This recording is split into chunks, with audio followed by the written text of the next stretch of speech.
What's going on, everybody?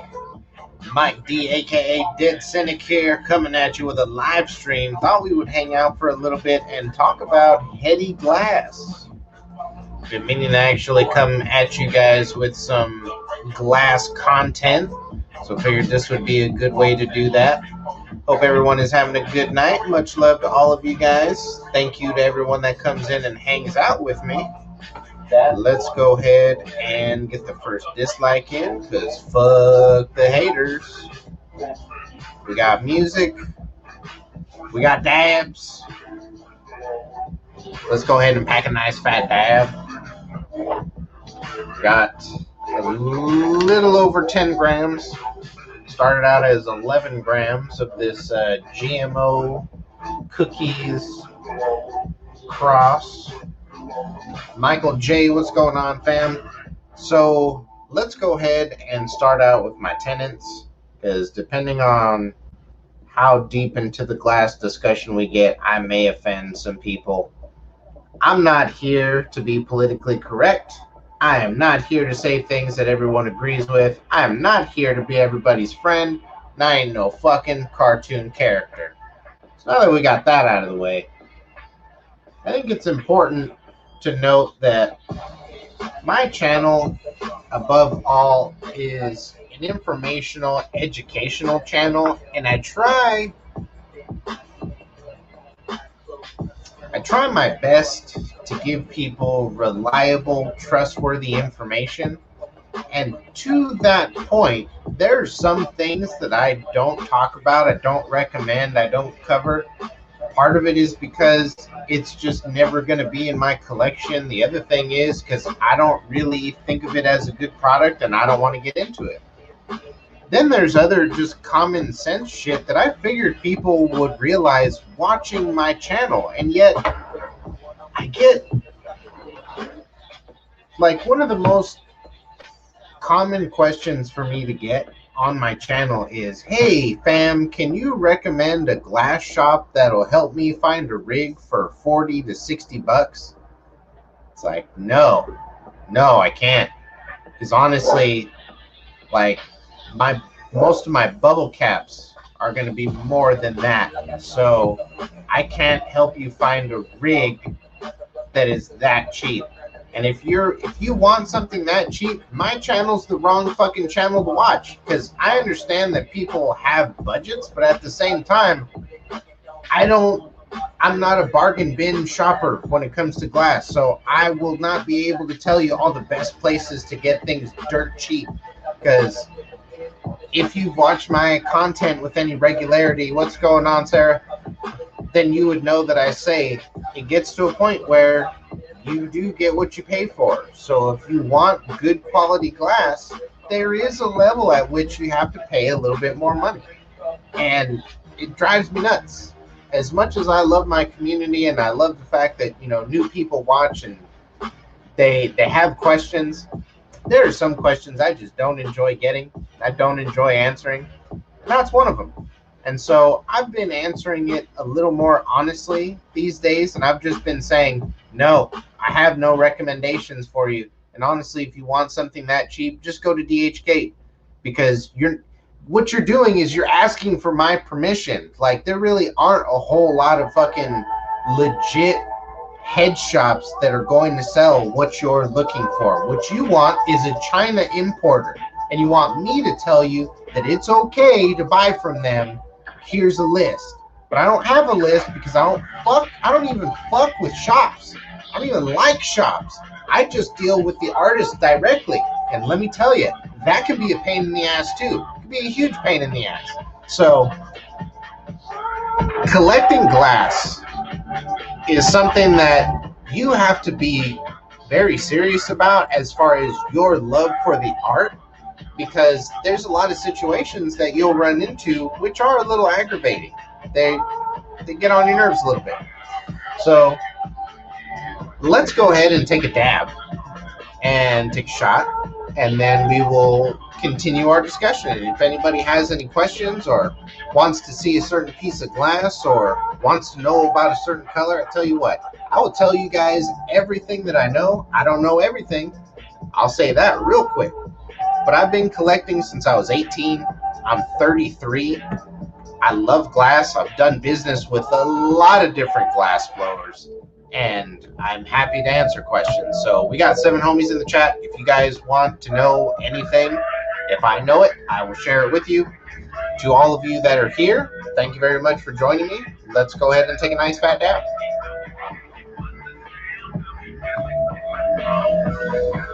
Whew.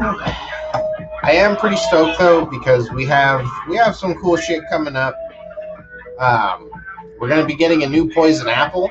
That's pretty much done, so I feel confident talking about it now. I didn't really want to say too much about it before it got done because I didn't want to jinx it and put that kind of energy out there. But Grime Glass is making me a new poison apple, and it is bigger and better than the one that we have now. What I think is dope about it is he's made maybe like 4 or 5 altogether, but I'm going to have the only 2 that he's done in slime solo.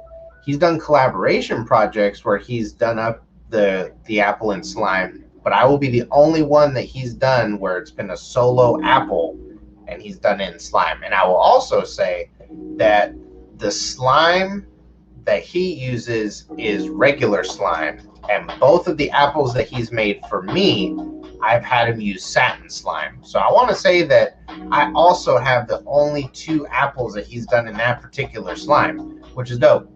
Stay Lit would like to get 100, or he's spent $150 on a basic piece.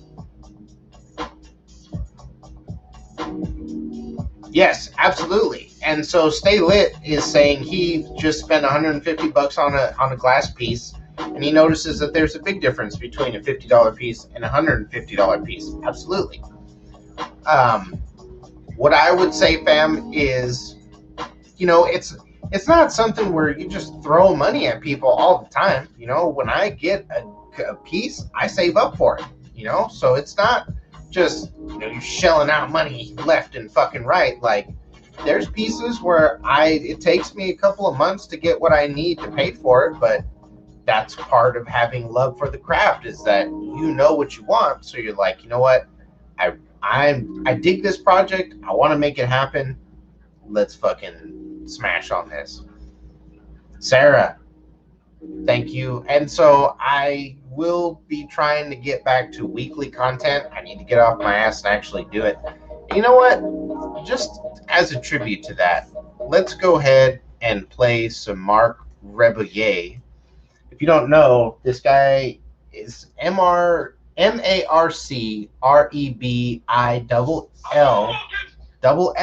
fucking Street Fighter, E.T., Rebillet. It sounds, because it's like French, but REBILLET.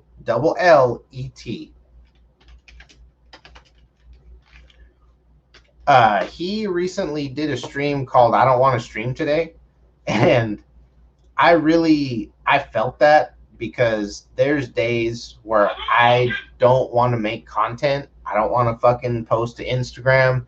I don't want to post to YouTube. So like I understood that energy, and let's go ahead and let's just play that. So we're gonna play some Mark Rebillet, and I don't think that they'll strike me because of this, but yeah, we're gonna play his stream. It's an hour and a half long. I don't know if we're gonna listen to all of that, but we are gonna listen to some of it, because this guy fucking gets down. Sarah says, "Guy on a Buffalo."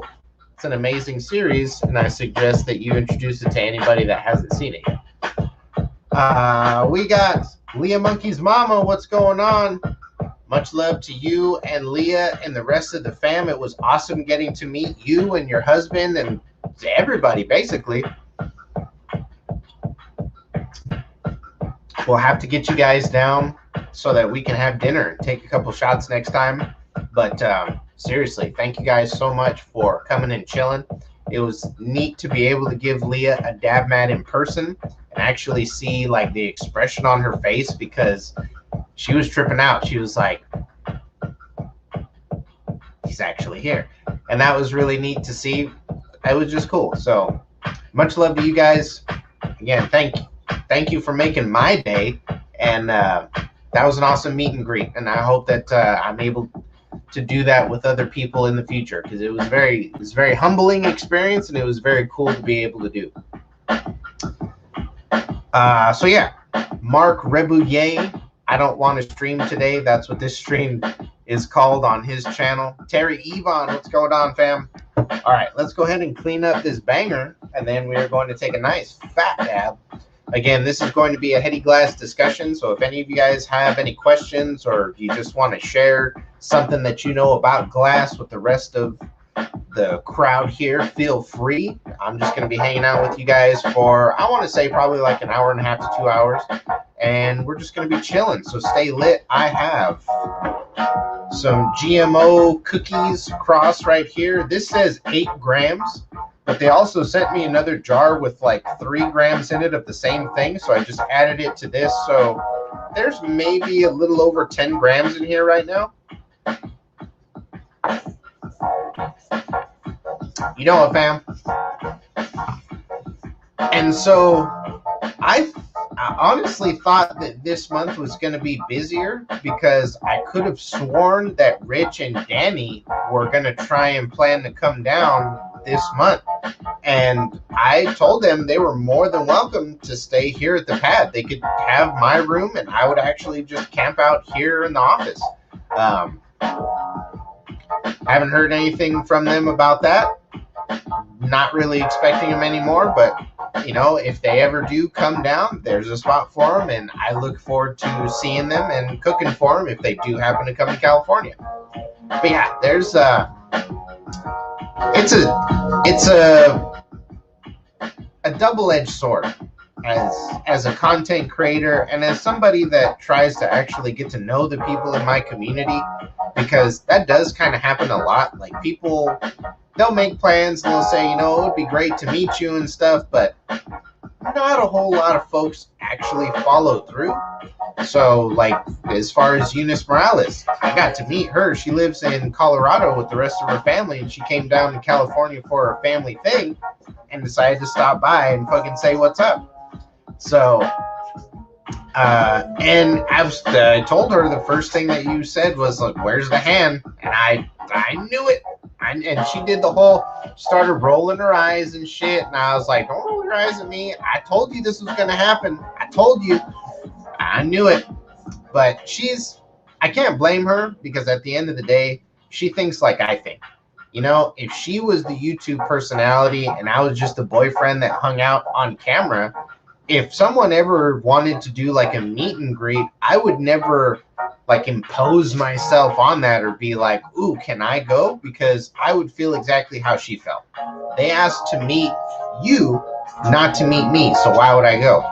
But at the same time, on the other end of that coin, if it was a thing where I was active on her shit, like she was active on mine, because like when I was going live with Jack, she was part of those chats. She was always in the chat telling me to take another shot or hanging out with us and just bullshitting with everybody.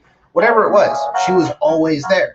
So if I was active on the same level as she's active on my channel, I would expect people to want to meet me too.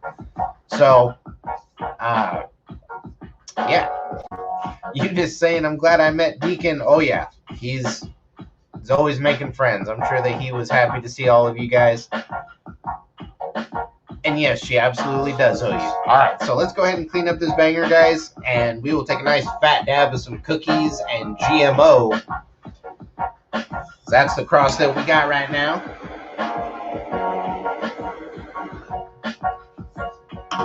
We got Mark Rebouillet in the back streaming. So basically, he's like the piano right now, he's doing that on a keyboard. He's playing all that shit right now on the keyboard, and like he'll loop it here and there, but he's always adding sounds like a shaker or a maraca or something, or you know, there's always something that he's adding to the beat, and I think that is dope. And I'm pretty sure 6 minutes in, yeah. There, look at this guy. Look at how much fun this guy is having.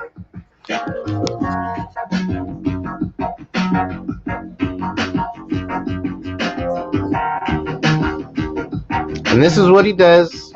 Every time he streams, he's in his underwear.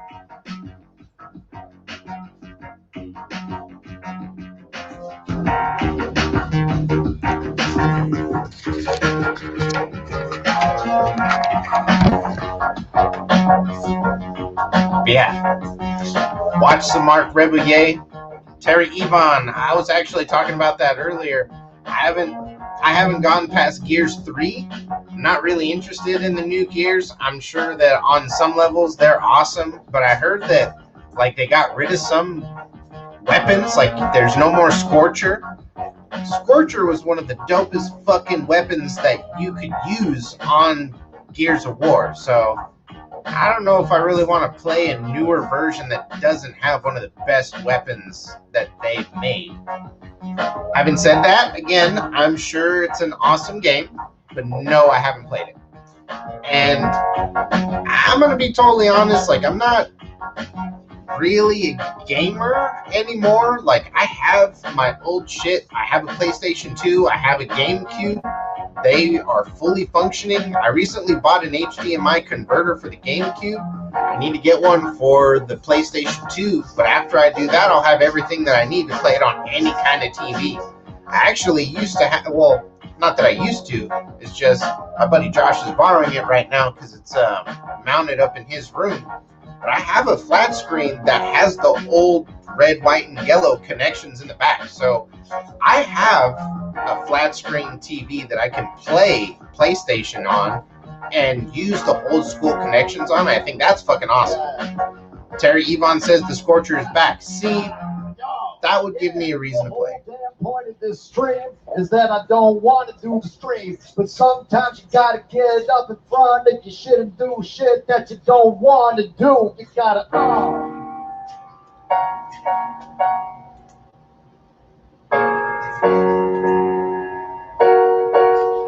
and then you feel better. And then you feel better. We'll take it back just a second. So we can hear him say that one more time. That's more for me than for y'all. Y'all, yeah. The whole damn point of this stream is that I don't want to do the stream, but sometimes you gotta get up in front if you shouldn't do shit that you don't want to do. You gotta Brother Bingus, much love. Okay, so I was actually talking about the new Apple. Should be and then you feel better. Then you feel better. Should be done in the next day or so. There's even an extra little marble that he's making along with it.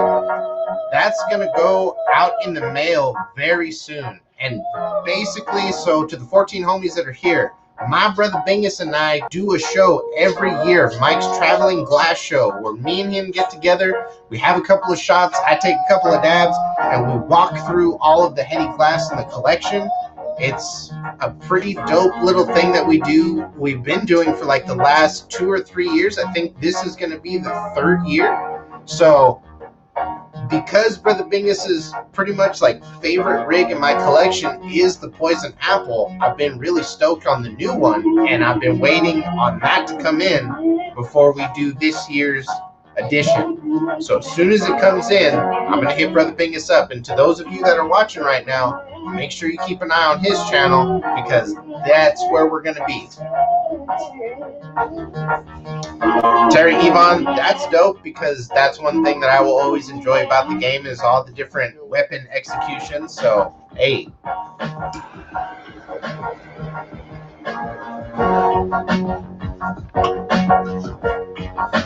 But yeah, we're just chilling, guys. Gonna hang out with you. We're gonna take a fat dab, take a shot. We're just gonna chill.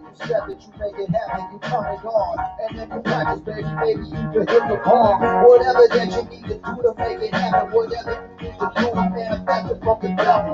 Struggle the product of your soul. You pick it up, rock it, then you rock it. Mark Rebouillet, check him out.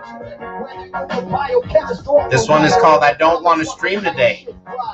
gotta get up, you take a shower, you put your clothes on, you get in front of your shit and go, bitch. And that's the lesson for the day to keep rocking, keep pushing every single goddamn day, baby. You gotta do Inspiration.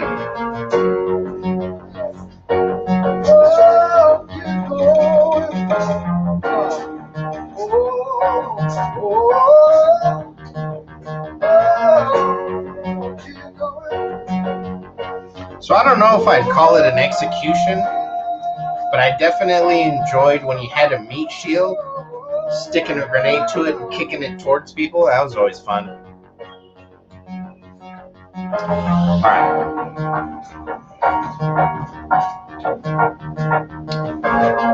This will be the last one of the night because this will be number 3. We might take one more, but pretty sure this will be the last one of the night.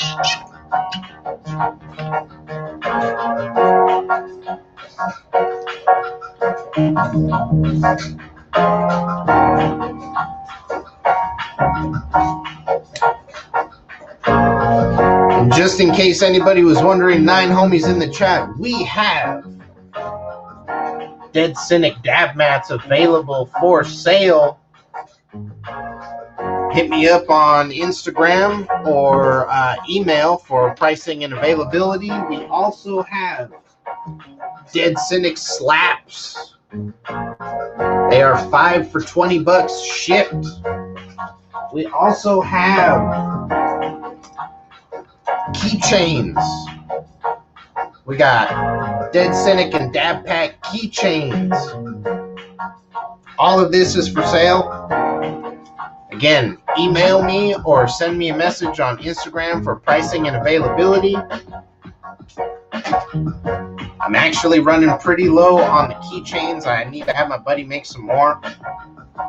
Well, not recently, but Blissfully Baked made an order with my buddy. Basically bought out the rest of the stuff that he had for keychains, so I need to wait until he restocks on his keychain stuff and then make an order.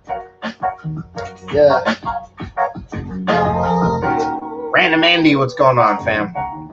Terry Yvonne, and that's the thing is, I'm sure that they have kept a lot of mechanics, you know, that most of the time when they make a new game, they just try and tweak it to make it better, easier to play, whatever. I just years ago called Another Idea. Just haven't played it. Or it's when you don't think you have another idea, or you're tired, or you're fucking done. Whatever it is, you're not feeling it. Not feeling it. It doesn't matter. Sometimes, if you get up and get in front of your shit and just knock it out, you're gonna find that it comes to you. You're gonna find that you get that rhythm, that inspiration, whatever you're looking for, just by forcing yourself to be in front of your stuff. You're gonna find that you can find it. You can find it. It's there. It's right here, baby.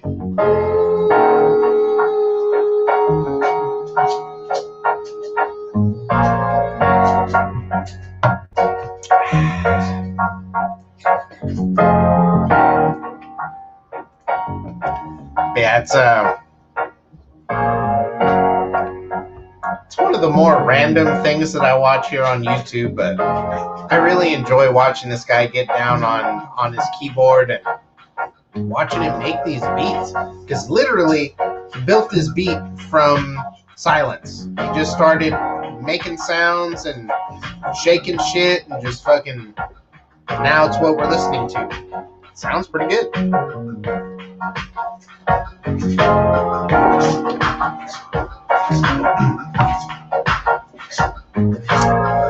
Time to take a nice fat dab.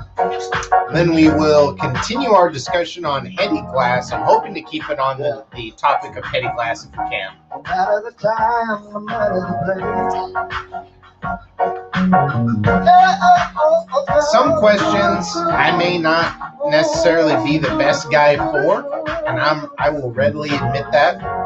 Like people that like directional flow caps.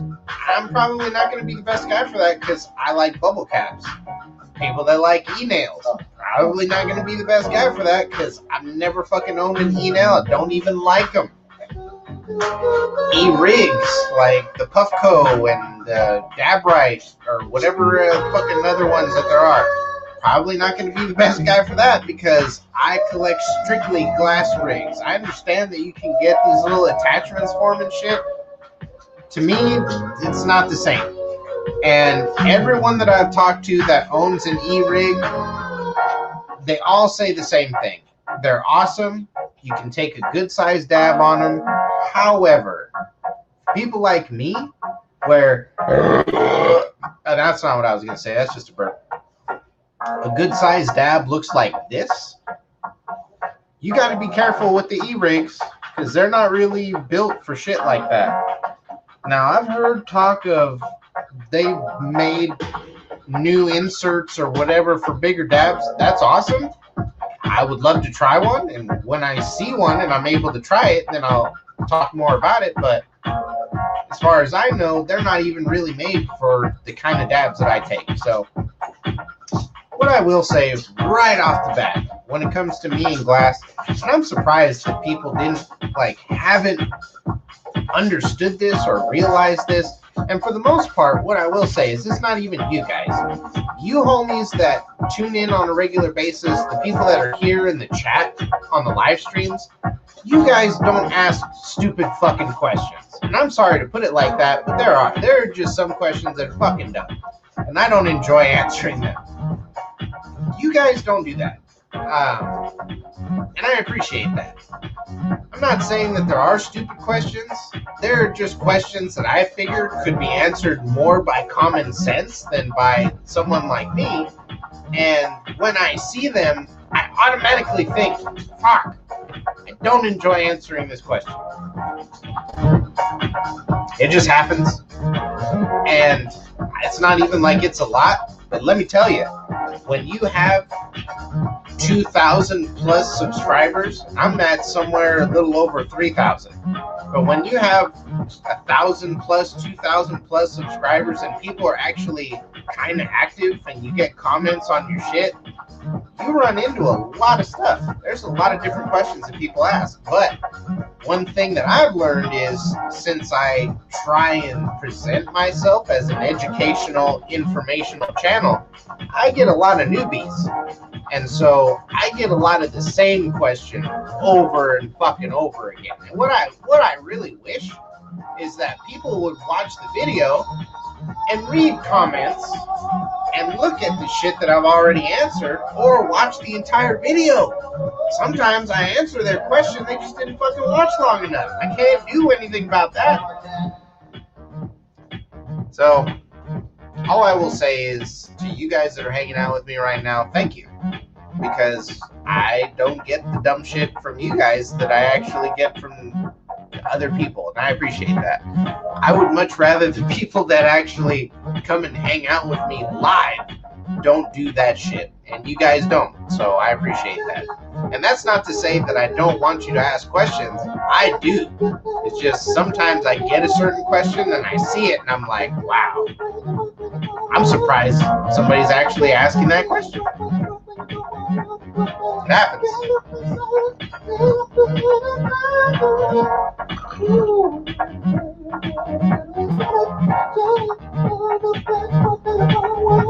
All right, let's take that.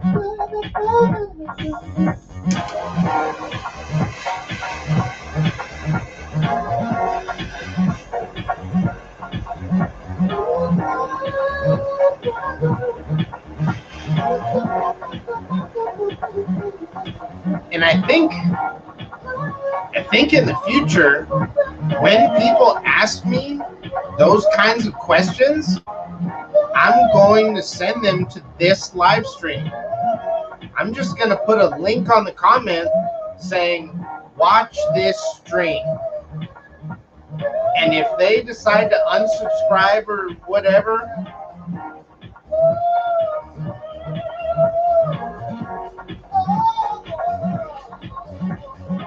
I got to start being a little more honest.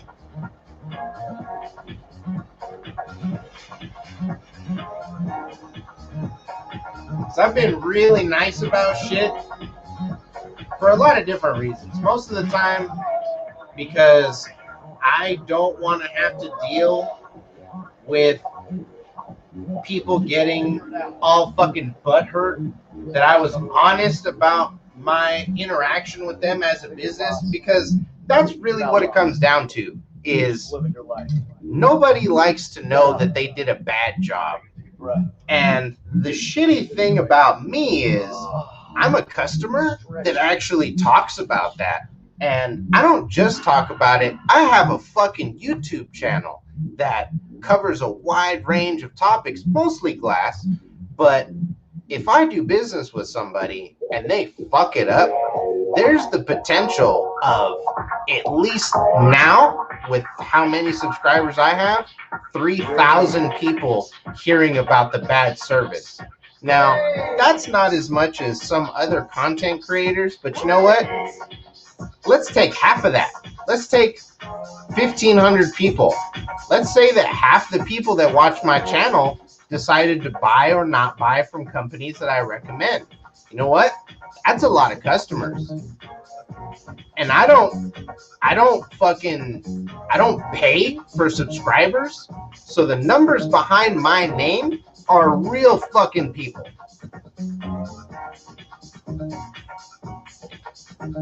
Thugda, that's cool. What kind of music exactly is it?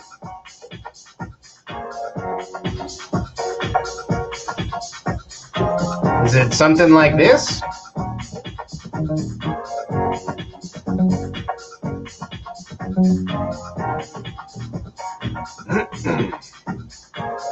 You guys do a lot of shit. You're in a graphic design. Apparently you make music. All right, everybody, let's take this back out.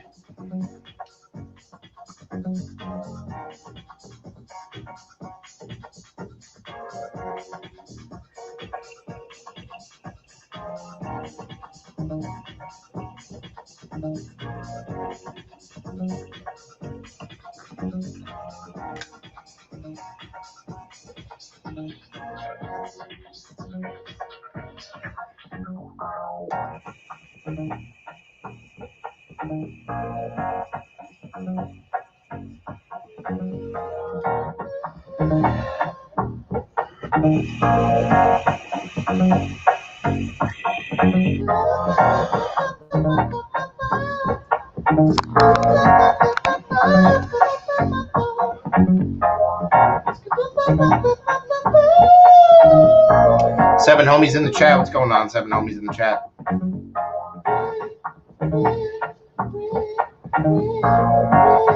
All right, so apparently it's a type of rap.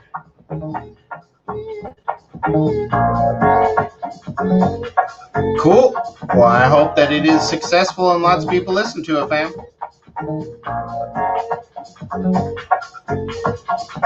Woo! All right. Let's see. We are 3 shots in. First dab of the stream. A nice little cloud going in here. I think we could make another one. Let's go ahead and take another dab. We'll hang out with you guys for a little bit longer. We're coming up on 40 minutes. So, yeah, we'll do about an hour and a half, 2 hours. If anybody has any particular questions about glass, feel free. If not, we will just kind of have a general discussion.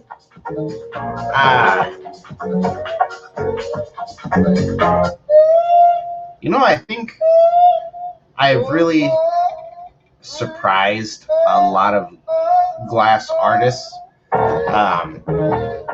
because this is a community where really, if you're the glass artist, you have most of the say.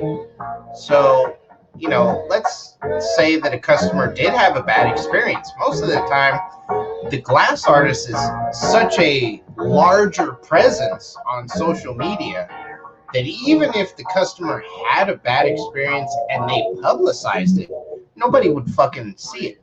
And I think that I'm in a weird position when it comes to dealing with glass blowers, because people do see what I say And it might affect your sales a little bit if I, start telling the people that I know that like to spend money on glass, like, because there's a lot of people that hit me up and say, hey, I have this much money, where can I spend it? I don't have to send people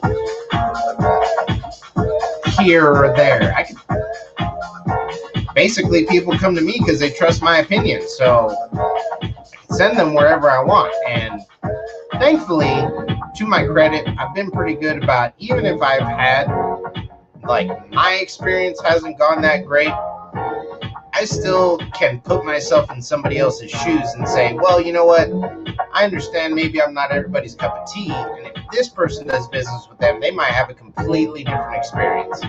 So I haven't, like, there's not a blacklist of people. I will say there's maybe one or two artists that just because I know that they will fuck shit up, I don't send anybody their way.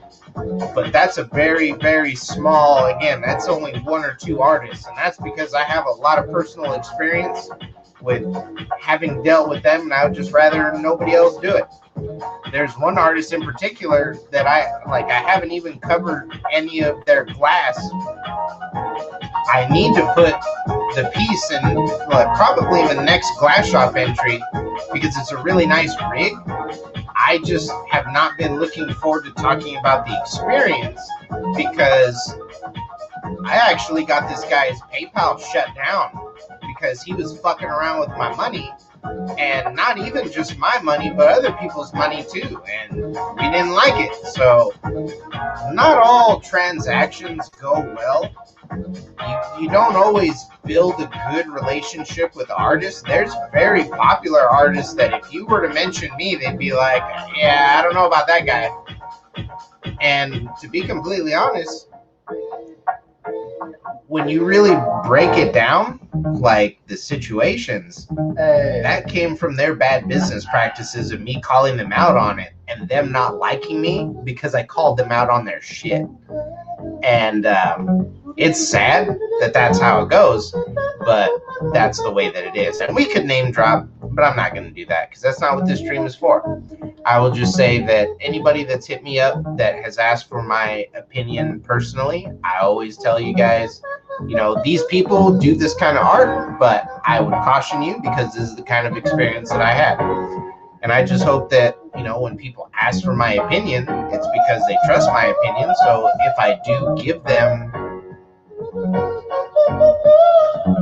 what I think is the best information, that they do something with that. That's the worst thing that I could ever hope for, is to give people good information and they do nothing with it. So, yeah.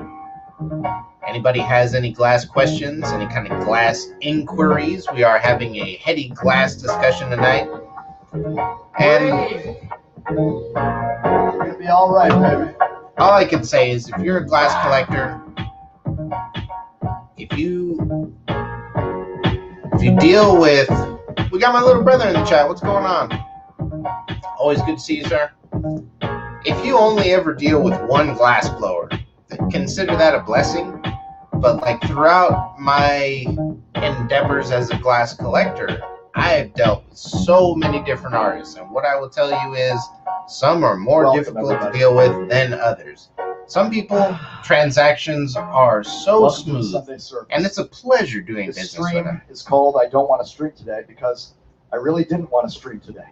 And then I thought about it for a little bit, and I said, you know what? I committed to this. I said I would stream on Sundays, and I said, you know what? I'm going to fucking do it. I'm going to get up and fucking do it. And that's the kind of attitude that I need to get into. The banner on my channel says new content weekly. I need to get off my ass and give you guys a new video every week. Like I said, I was going to. Been slacking off. Need to get off of that shit. So just like the homie says, we will get back to regular weekly content. I apologize for fucking around. We ain't gonna fuck around no more. Let's go ahead and play some different music. Let's see. What was I talking about?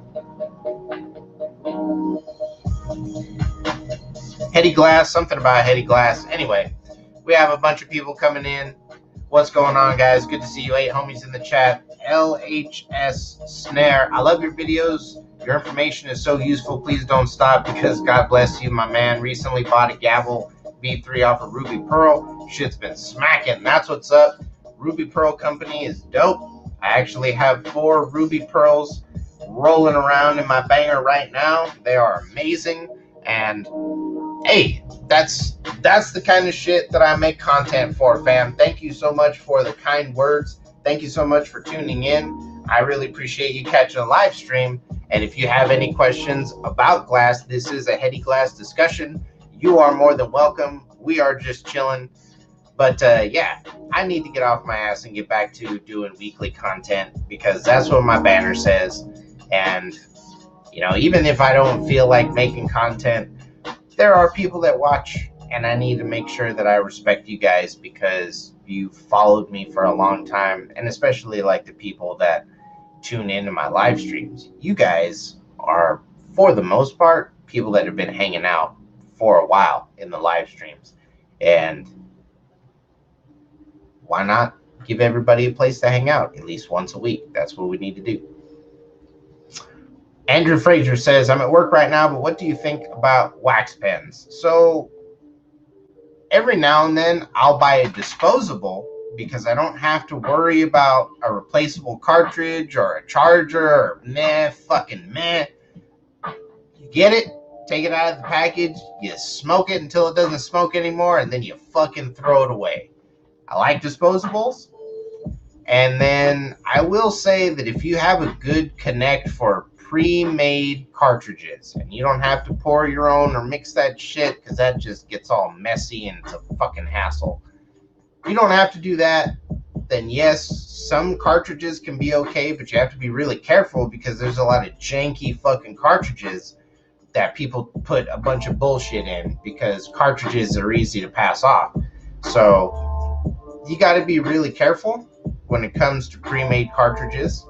And as long as you can find a legitimate source, I would say that they are pretty convenient and it's nice to have. Now, as far as like the brand or whatever pen, I was using, what was it, the Mini Dab?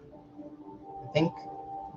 I forget what it was called, but I will have to look it up later because this is more about glass. You're talking about vaporizers, so wasn't really thinking about that kind of stuff. But yeah, as far as wax pens, fam, if I'm being really honest with you, I don't really think about them because, again, very, very rarely here and there, I might pick up a disposable. I haven't in years.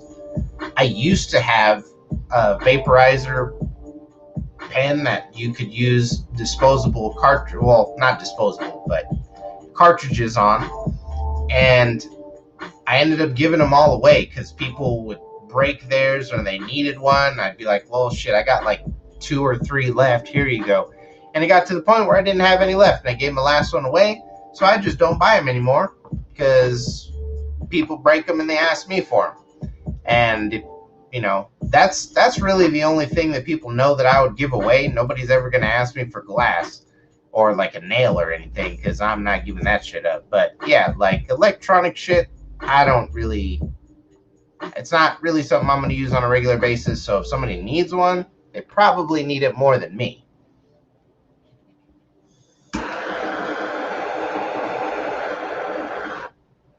Yeah, the last one I had, I gave away.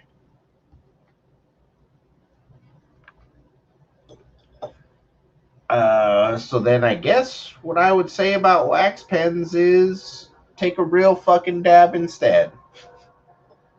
And what I will use to defend that statement is that every single one of my friends that starts only using vape pens because it's more convenient or whatever, then they come to my house and they take a legitimate dab with legitimate equipment, and they get way more fucking high than they do with any of the pens that they use. So at the end of the day, no matter what wax pen you use, it's never going to compare to actually taking a legitimate dab. There is no technology that has been created thus far that exists in a disposable wax pen or one that has batteries or blah, blah, blah, blah, blah. I have not seen a wax pen that is on the level of an actual dab rig. And if that's the case, why am I going to spend possibly $100 to $150 on a wax pen if I have all the glass that I need to take a better dab? Is this more convenient? Then I can just get the little fucking $40 battery and get some cartridges here and there if I really need them. But I'm going to be honest. I take probably 3 to 4, 4 to 5 dabs every day. But I'm not so addicted to marijuana that if I leave the house for a couple of hours, I need something to hit. And when I was at work, I was pretty good about when you're at work, you don't smoke, and then you come home and you're good. Now, there might be a stressful day where having a cart to hit would make the day a little bit better, but I mean, fuck. If you can't get through like a 4 to 8 hour time period without dabs every now and then, maybe take a break. Andrew Frazier says, I don't like carts at all. You should check out the DTV4. You just throw shatter, crumble, rosin. They have these really cool quartz cups and custom glass attachments. The DTV5 is coming out at the end of the month as well. And so, fam, again, I understand the convenience and how it may appeal to certain customers. Unfortunately, I'm not that customer. So it's never going to be an attractive device to me. LHS Snare says, follow-up question. Do most Headies have good function? Most Headies have good function, fam. Not all do. So you do have to be careful, especially if it's a custom, what you ask for and what you get. And I need to get another soda because I'm getting cotton mouth like a motherfucker. And I finished this one a minute ago. So give me 1 second so I can grab another ginger ale, and then we will explore this topic a little bit further. Because I can actually talk about a specific Heady that I have in my own collection that is a super Heady piece, doesn't function very well, and I actually never use it. So let me go ahead and grab another soda, be right back, and we will discuss this further.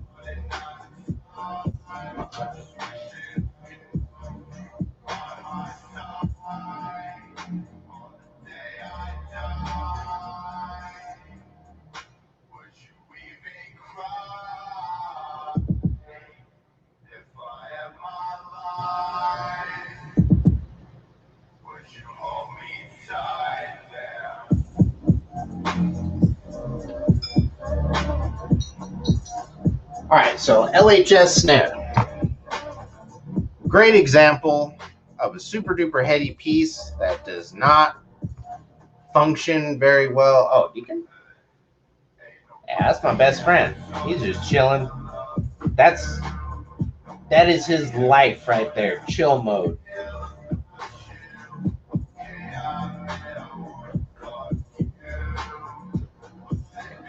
So we are going to open one of these Fever Tree ginger ales.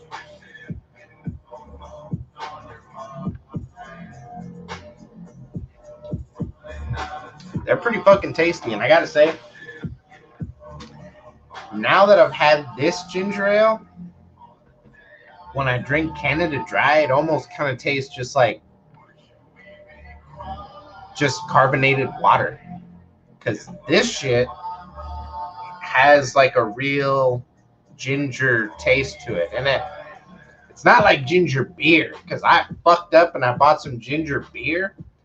That shit is straight up spicy, and if you drink that, like, you have to be prepared, because you're gonna be burping up some ginger for a fucking minute. Like, I actually just started chugging bottles to get rid of it, because I can't even really say that I enjoy it that much. It's just, I fucked up and I thought that it would be similar to ginger ale, and I figured that's what they had instead of ginger ale because they didn't make ginger ale, so it was either ginger ale or ginger beer.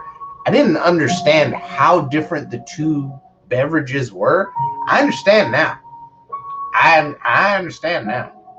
They're two completely fucking different things. And if you get yourself some ginger beer, you better be ready for that shit because it's gonna slap you in the mouth. But okay, LHS snare, poison apple. Originally, when I ordered this piece, I told the guy that made it I want it in 14 millimeter female. I actually had him make a couple of drop downs for me, and I wanted those to be 14 millimeter, and I wanted those to go to an 18 millimeter. So before I even paid him, we talked about the sizes, and I asked him, "Are you sure about, can you do this?" And he said, "Yes, it's manual." What's going on, fam?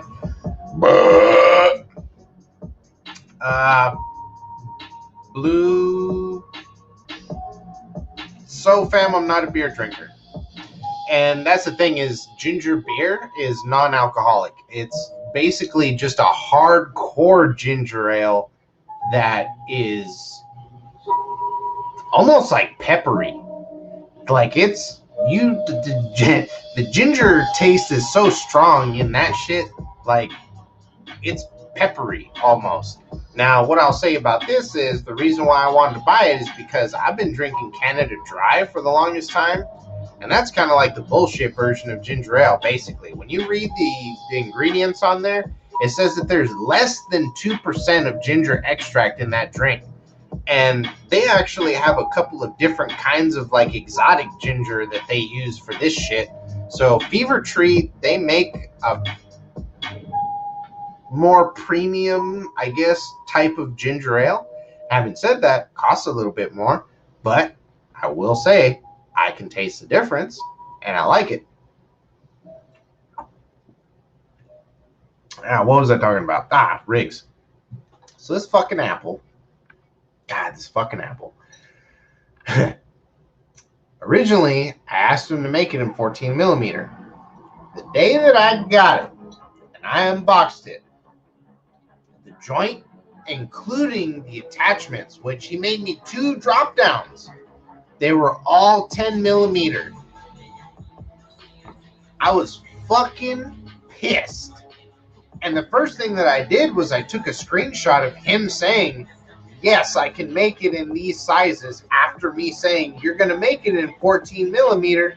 So I laid it out for him. And I was like, "Hey, bro, you sent me a rig that's awesome, but it's in the wrong fucking size. And here's you saying that you're going to make it in a different size. So how are we going to fix this?" And what I will say to Grimes' credit is that he's always treated me really good as a customer when it comes to customer service. And he was like, "Oh, I fucked up. Send that back. I will fix it. And if anything ever happens within reason, I'll just repair it for free." So he's always been really good about taking care of this apple if something happens. And I really appreciate that. But what happened was that when I sent it back to him, he didn't make a whole new apple. He took this apple where the internal plumbing was already small and made for a 10 millimeter, and he just flared out this ground joint. So in there, it's pretty restricted, and I'm sure that it's only a really small 2-hole diffie going down into this apple, and even the apple itself. So it's kind of an inverted shape to where that's not what I was going to say. That's just a verb. The narrowest part is on the bottom. So it doesn't hold a whole lot of water. It doesn't chug very well. The other thing is the plumbing was made for a smaller piece. All he did was flare this out so that it would fit the joint that I asked for. This piece looks amazing. It's one of it probably is the conversation starter. And when people look at all the pieces that I have some big fucking customs too. Most people gravitate towards this one. I hate smoking out of it.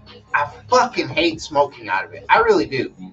And I'm so happy that I actually commissioned him to make another one, because I got tired of liking this design but hating the function. I'm actually going to have an apple that I not only like to look at, but I like to use too. And that makes me excited, because this time I'm pretty sure he's going to get everything correct, and he's not going to have the plumbing all small. And no, it's going to be made to chug. It's going to have a bigger bottom. It's not going to be like this. It's going to be more of a can. And that's something that I discussed with him specifically, is I wanted more water in there. I wanted it to chug. Like, there was specifications, and it cost more. Oh, it cost more. And guess what? I paid for it.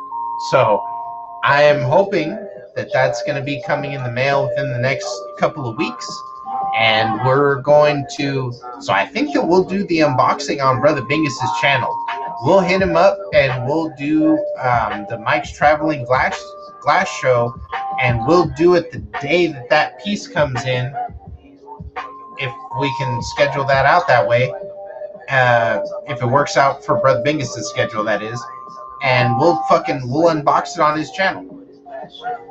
That would be a lot of fun, actually, to take like the first hit with him after a couple of shots chilling. So, yeah, I'll have to talk to him about that and be on the lookout. So we're going to have Dead Cynic's Traveling Glass show on Brother Bingus's channel in the very, very near future, because we got a dope-ass piece that's going to be coming in the mail.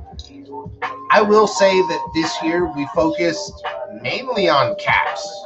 A lot of bubble caps, some spinner caps. I actually gained a new appreciation for spinner caps after buying this One Trick Pony Purple Honeycomb spinner cap. What's crazy is that I own a Gordo Scientific V1 Tsunami cap, a spinner cap that is supposed to be scientifically engineered and shit, and I hate it. I don't like to use it at all. I know that they made other versions, and I hope that those other versions are vastly improved upon, because the first one is not that great. And I paid a good amount of money for mine because it was a custom, because they didn't have any slime in stock when I ordered it. I had to actually give them a little bit extra so they could order some slime to make mine. And I was cool with that, but at the same time, I wish that it would function better, because they're a very well-known company. And it's just funny, like, when you're a real collector, you find out shit like that. And Gordo Scientific, they're a really hyped up company. Like, there's a lot of people that like their shit. What I will say is, I've been around since pretty early dabbing days, and was not a big fan of the cap that I got. It looks awesome. It doesn't really function that great. So I'm really grateful for One Trick Pony, because they brought me back around and they showed me that spinner caps can function. And to that point, I also have here a Spectator Glass Change Glass collab. This is some Reptile Tech. Well, let's see if we can actually get this to look at it properly. This is the first piece of Reptile Tech I bought. And if you're wondering what Reptile Tech is, it's that kind of scaly look that blue-greenish glass has. But you just get it to focus. But what's awesome about Spectator Glass is that his spinner caps, I should say, are usually opaled out. So we have some mint crushed opal here on the bottom end, and then we also have an opal coin that is, you can actually see it through the center there too. So it's a really neat piece. It's very artistic, and it's pretty. Like, it's actually a pretty cap. LHS snare. How the fuck is it scaly? Exactly, fam. So Reptile Tech is a particular method that they use to make it look that way. And this guy, his name is Change Glass. He's really good at it. So he teamed up with this guy, Spectator Glass, that makes caps like this. And he put his kind of color wrap on the top. And so I was really stoked because this was their first collab together, and I got it. That as a collector, that's kind of dope. So yeah, that I hope. Well, shit. I don't know if that's as good of an answer as you wanted to your question, LHS Snare, but I'm just gonna call you Snare from now on.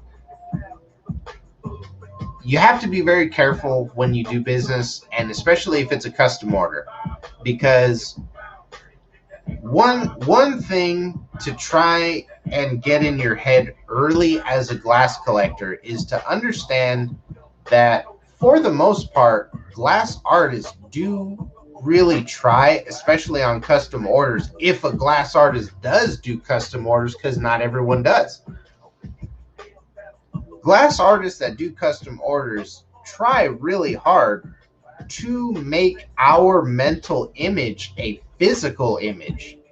And that, even for us, the person that imagined it, wouldn't be easy to do.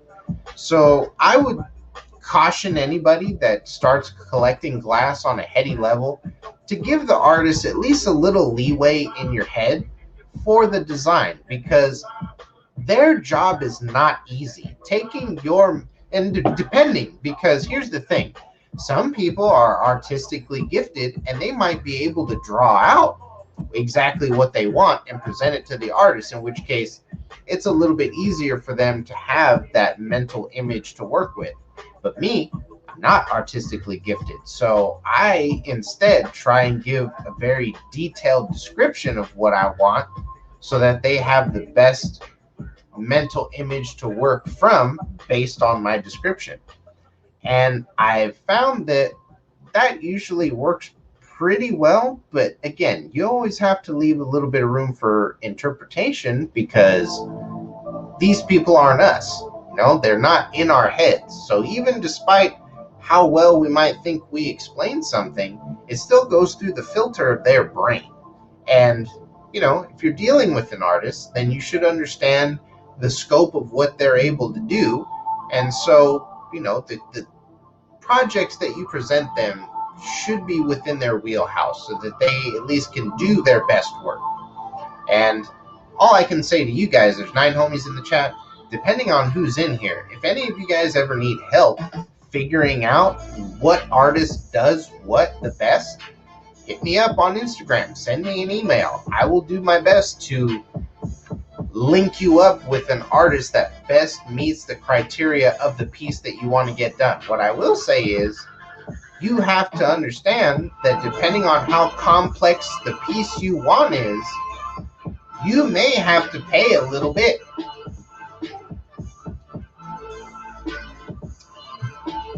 I was talking to a marble artist the day before yesterday, and all I wanted them to do, well, I shouldn't say all I wanted them to do. I'm a big Pokemon fan, and Squirtle was always my starter. So I love Squirtle.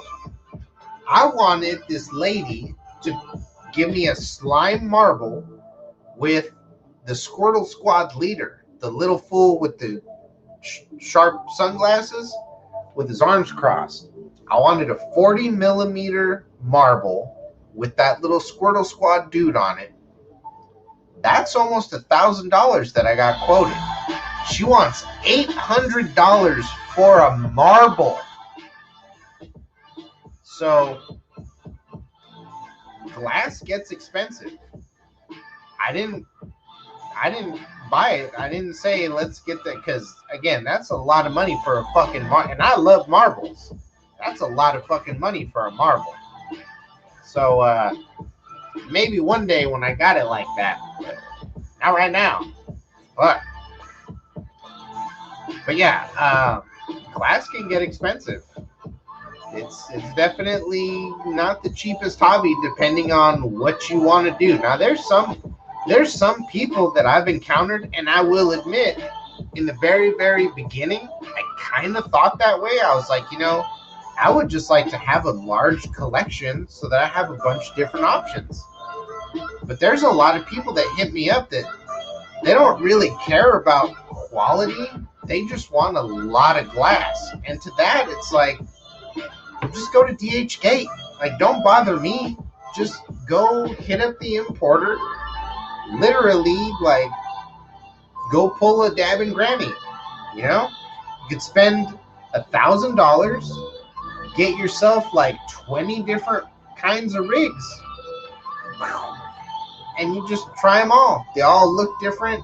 Some might function, some might not. That's the kind of gamble that you take, but you're going to have a bunch of them. You'll have a big old collection.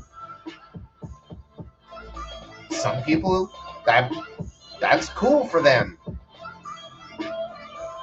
And so to that point, I actually have some videos, like the glass on Amazon video that I have on my channel. I'm going to have to private that video or delete it or something, because the glass that I have, even the China glass, I'm grateful for it because I was able to find good versions of what I was able to find. But where I fucked up is I made a video showing where I bought the stuff at the time. And we're talking about 2-3 years in the future now. Those links don't go anywhere. Like, that stuff has been sold out and nobody restocked it. You would have to comb through a bunch of little online importer shops in order to find some of the stuff. And it's not all going to be the same quality that I got, because it's probably going to be made by different people at this point. So it depends on what you want to do. Snare says, I love your collection, Cynic. That I appreciate that, fam. And so most of what I show nowadays is the custom projects. Like, if we take a look at what I have. So here's the dab rig that I use most of the time. Whether it focuses or not, you guys can kind of see it right. Okay, so there it is.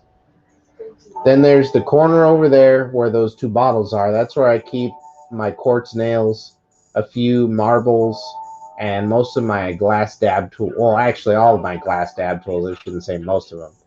And then you have the whiskey up there in the corner. And down here is mostly what I show people. So this is going to be most of the custom glass or the Heady glass. And then in the corner back here, because it actually goes further in, there's glass from the early days of my collecting, which are more like bongs than they are dab rigs. And then just like there's the whiskey shelf right there, there's an upper shelf right here that has some rigs and some bubble caps and stuff. And actually, so if I can kind of come around and you can see a little bit of it right there, but we can't get too much of it. And then there's a whole second shelf up there. So I haven't taken count in a while. I honestly forget how many rigs there are, because this year I kind of focused on bubble caps. And to be completely honest, I forget how many of those that I have. I know that it's in the upper, as far as bubble caps go, it's in the upper 50s. We may even be coming up on like 60 bubble caps, but it's somewhere in the upper 50s. And that's just what I like to collect. I love glass, and I mean, it's to the point where if I like a glass collector enough, I'll just focus on what they're good at, and sometimes I'll get a non-functional. Let me explain what I mean by that. Please, I need to know about those herbs. I'm sorry, I do.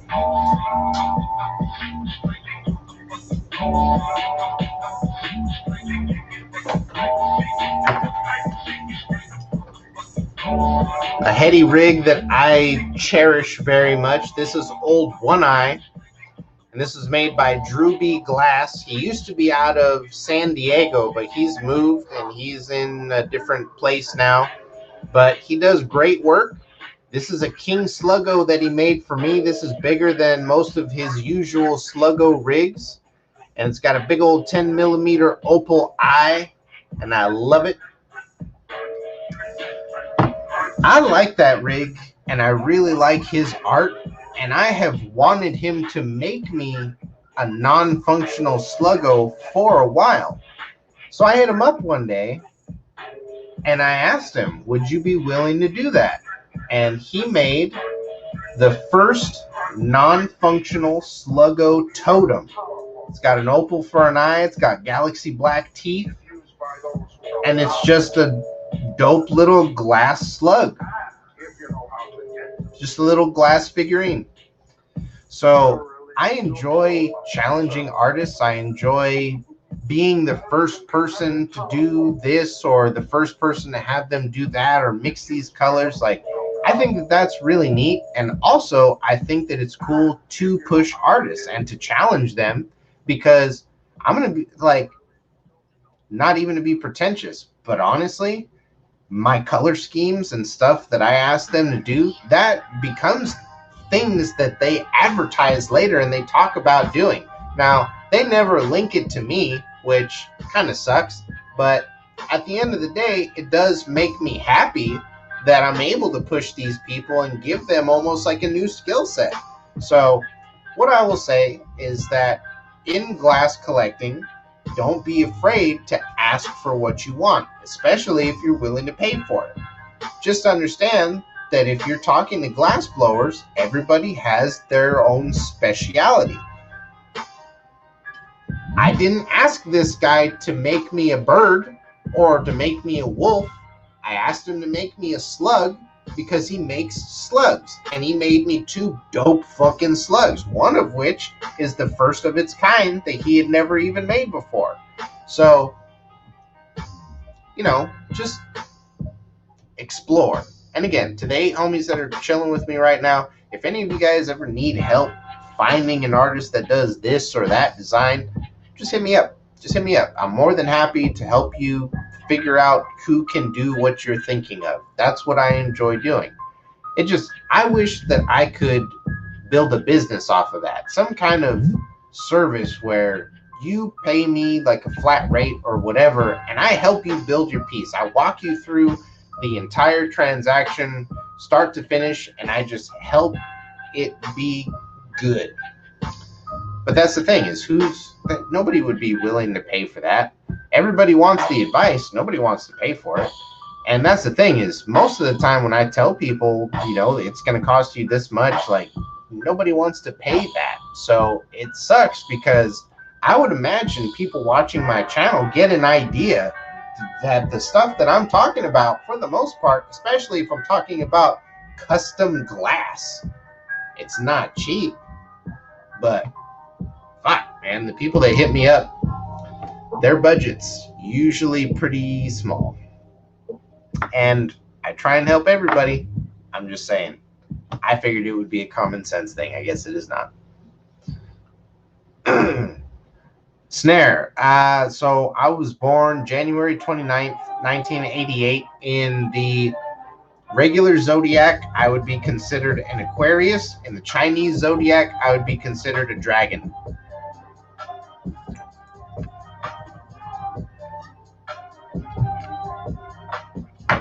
And that's actually something I've always thought was super fucking cool, because I love dragons.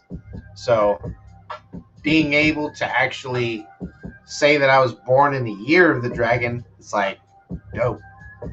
And I'm not a follower of astrology. I don't read my horoscope or believe in any of that, but I did go to the trouble to at least identify what I was. If that makes any sense.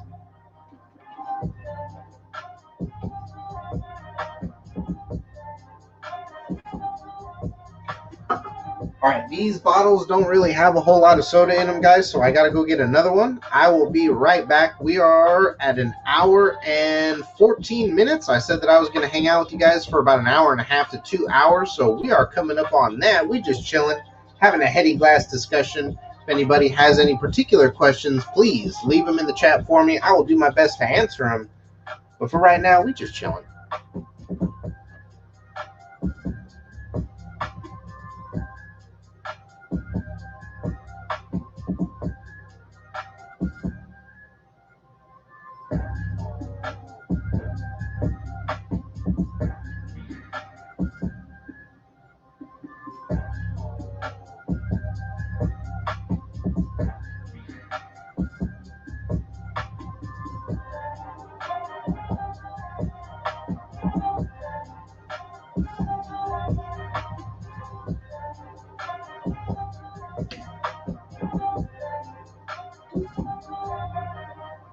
One comfy pup right there.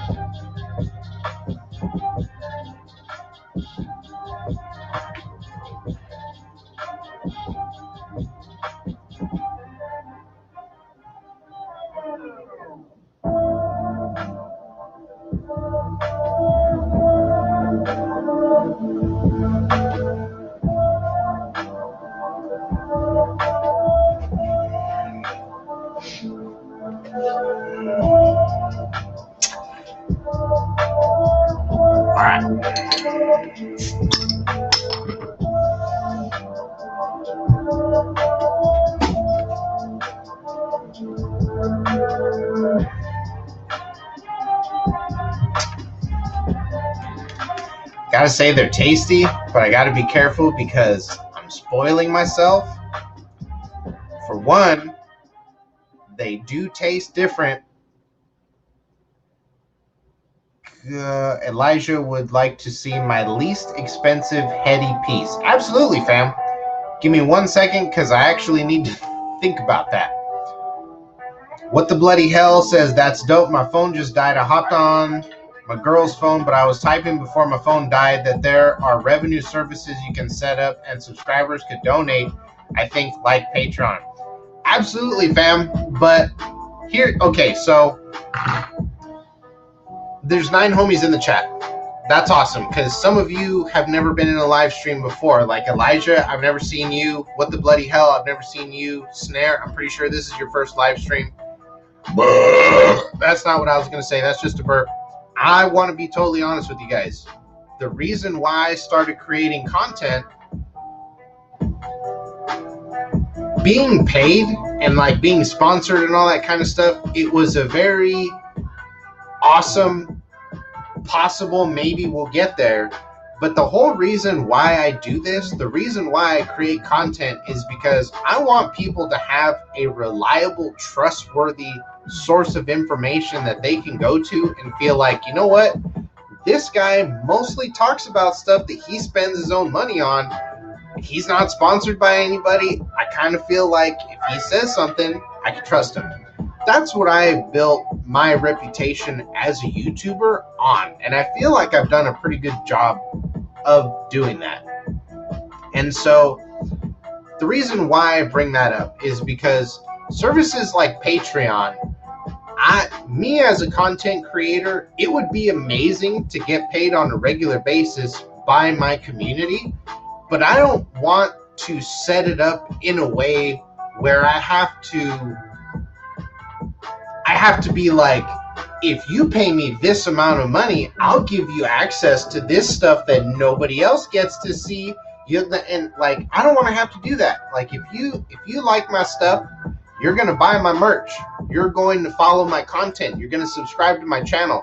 It's not going to be something where I have to bait you into it. Like, you're either going to like me or you're not. And I have to be okay with that. And one thing, being a content creator, existing on this platform as long as I have, is I think I've gotten comfortable with that. I understand I'm not going to be the biggest channel. That's okay. The goal is not necessarily to run fucking YouTube. It's to get good quality information out to people.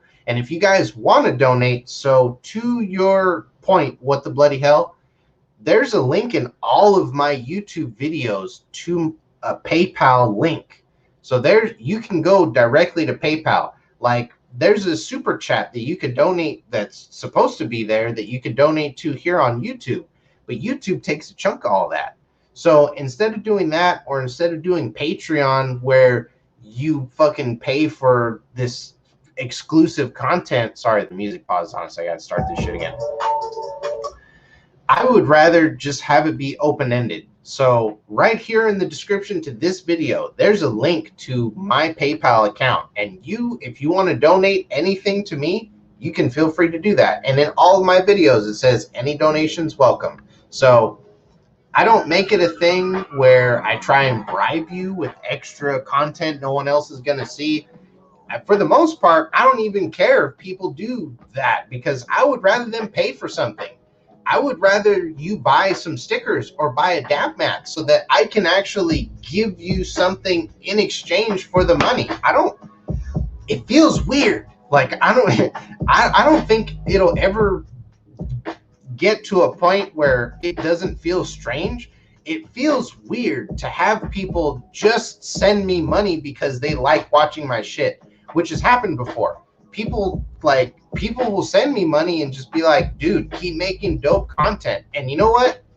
I'm not going to say that I don't enjoy getting messages like that, but it feels fucking weird not having something to give back. And I guess like in a way, I do give back with my content, but what I mean is like, I feel like as a content creator, if someone is going to pay me money, that should be for merch.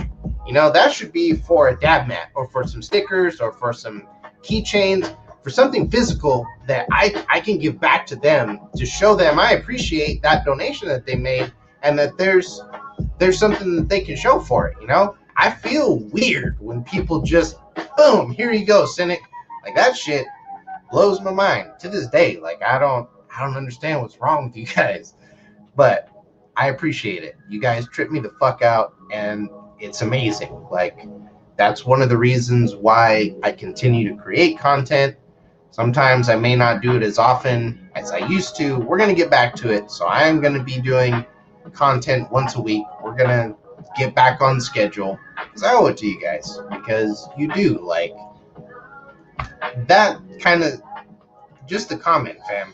Just the comment, it means a lot.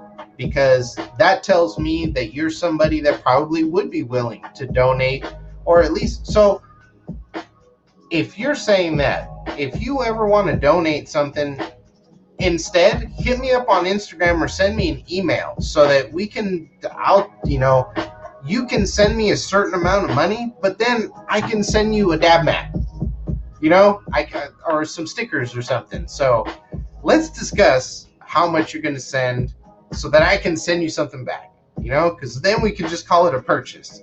And if you want to donate after that, I can't stop you. But I don't know. I just feel fucking weird when people send me money for no reason and I give nothing back to them. That makes me feel awkward.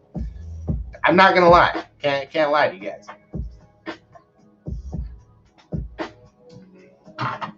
So let's go ahead and pack another fat dab.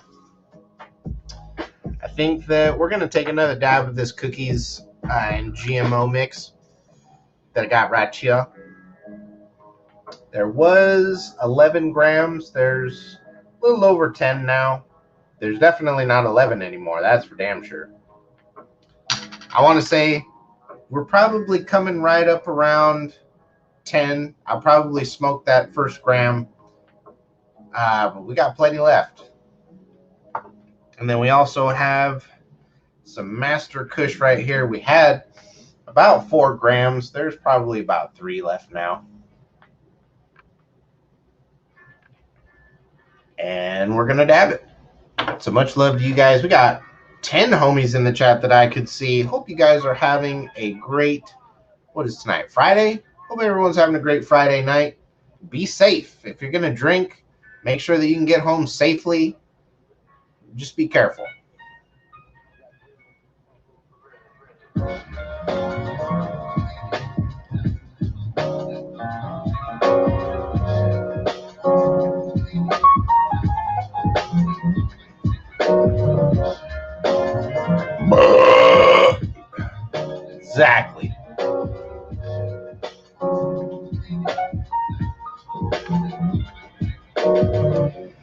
And to the 10 homies that we got in the chat, if anybody would like to spend any money on some merch, we do have dab mats, we got stickers, we got keychains. You just let me know what you want. I will send it out to you.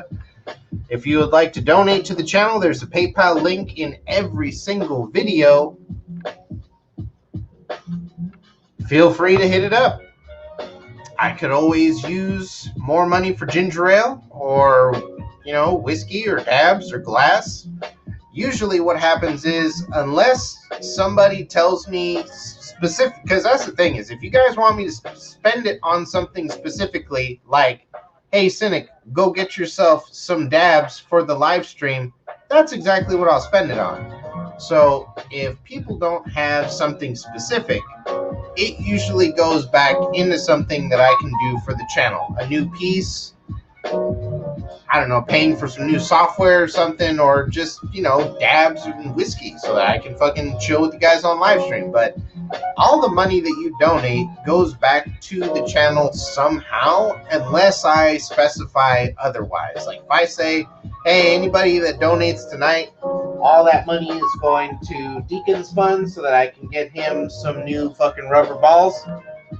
Obviously, all the money is going to go to Deacon. So there's nights where I'll say shit like that, but for the most part, if you guys send money to me, it's going to go back to the channel in some way, shape, or form. I will admit, I've been approached by a couple of companies to, like, kind of be sponsored and represent their shit. And if I'm going to do stuff like that, I probably will need to invest in a new camera, like an actual legit digital camera, sometime in the near future. I'm not saying it has to be right now, but probably sometime in the near future, I'm going to want to invest in a new camera. Things like that. So if you guys want to help me do that kind of stuff, I really appreciate it. You're more than welcome. Part of the way that you can do that is by buying shit. So if you want to buy some dab mats or some stickers or some keychains and help me get that new camera, hey, just hit me up. We'll talk prices and availability. I will get it out to you. I ship worldwide, so as long as you can get the payment to me, I will get the item out to you. It is pretty simple. Let's go ahead and take a nice fat dab. We're just chilling. Yeah, we purchased this till you fell down. Remember? No, it definitely sticks. What sticks? Alright, go get him.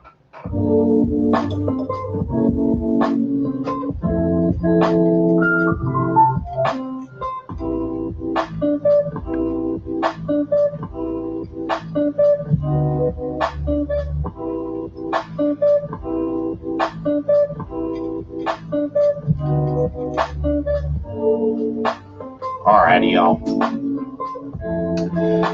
We're coming up on that hour and a half. We got 10 homies here. Who's down to at least stay until the 2-hour mark? How's it going, man? If I get at least like 3 thumbs up, we'll stay. If not, I'll probably check out after this dab, because why not? We got to chill. We talked about some. John Louis says Friday night dabbing. Cheers, cheers, fam. We do have a nice fat dab with some GMO and some cookies. Elijah's down. All right, who else is down? Bud King's down. All right, so that's 2 people down. Who else is down? Come to the program. I'm sorry. Who's down? It started? Yeah. Oh, yeah. Oh, okay. Let's find out.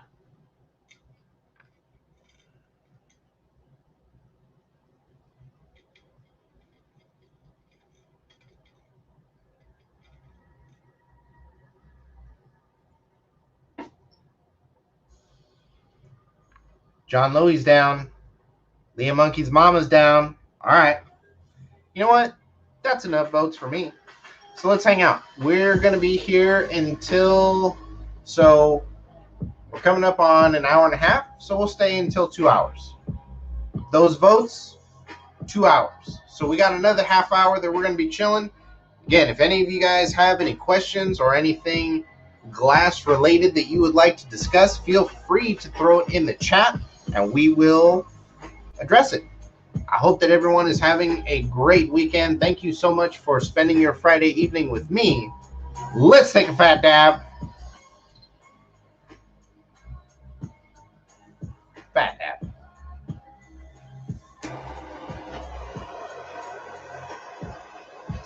What the bloody hell is going to take a dab with us and then check out? It is 3 a.m. where they are. Well, you know what? Much love to you, fam. Thank you for checking in. That's actually some shit that brings me back. I used to be some people's good night show. I was also some people's good morning show. There were people in Australia that would tune in while they were getting up for work, and they would have my shit playing. We used to do this thing called the Insomniac stream, where we would start somewhere around 10:30 to 11 o'clock, and we would just run that bitch until whenever. And it actually became pretty well known in the YouTube community, and we had a good little run.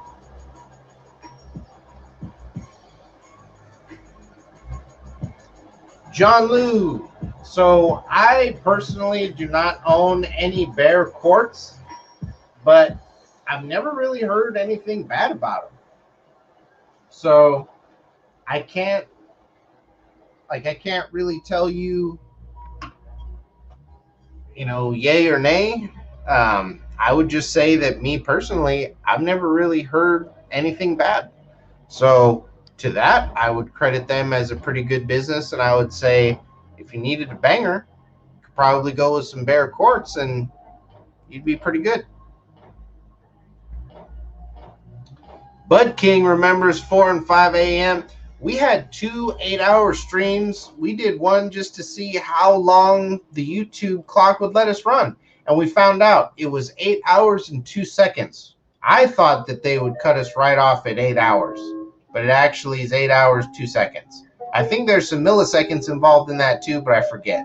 And what's funny about that stream is that stream ends with me packing a dab, and I got a big old fucking smile on my face. I'm not even sure if I was aware that we had reached the time limit. I think that I was just happy that we were going to be taking a dab.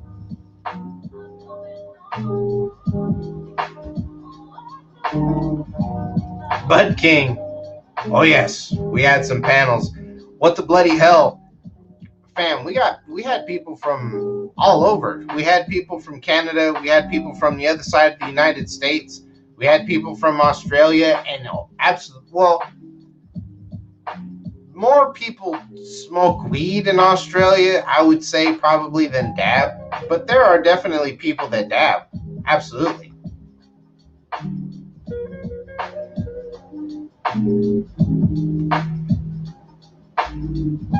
But yeah, there was, and that's okay. Let's take this dab. Much love, everybody. Thank you guys for hanging out with me. Let's actually give this just a tiny little bit more heat. Whoo! You ready for a cloud? Let's make a cloud.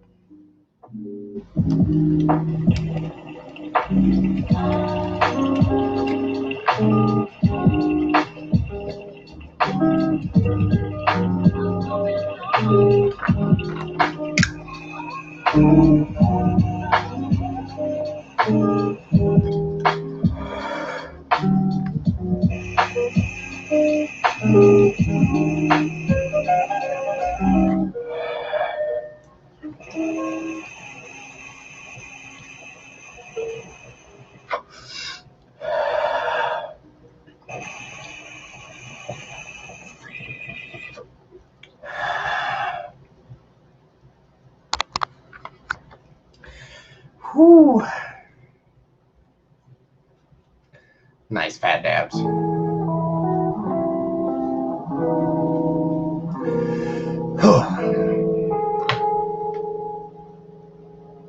Okay, so yeah, super stoked. that poison apple should be getting finished up within the next day or so, if it's not finished already. There's a marble that's going to be coming along with it. I'm pretty stoked on that. 420, 420. That's how we do, fam. So, Bud King says we need to do a good old panel. If people are willing to stay up that late and actually hop on, hey, fam, I'm going to get back to doing weekly shit. So, I'll be here. It's just if people want to come by. Because that's the thing. You've been around long enough to remember, I used to stream with fucking everybody. I may not necessarily be everybody's cup of tea anymore, but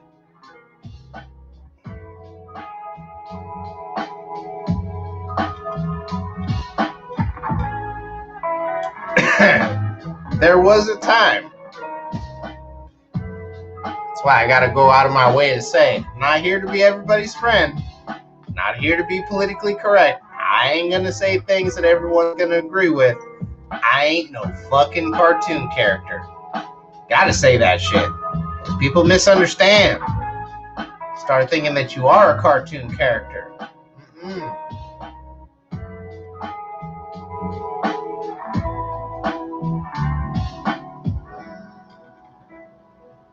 And one thing that I've always been proud of, especially the fact that people can attest to this that are in the chat, when applicable, that is. This is not a character. Dead Cynic is just another name for Mike D. This is exactly who you would meet in person. I'm not any different. I don't fucking change just because I'm not on camera. I am who I am on camera and off camera. It doesn't change. This is who it is. This is who you get. So that's one thing that I've always been proud of, because I feel like we live in a society now where a lot of these interactions are very, very synthetic. And, you know, let's just fucking be honest.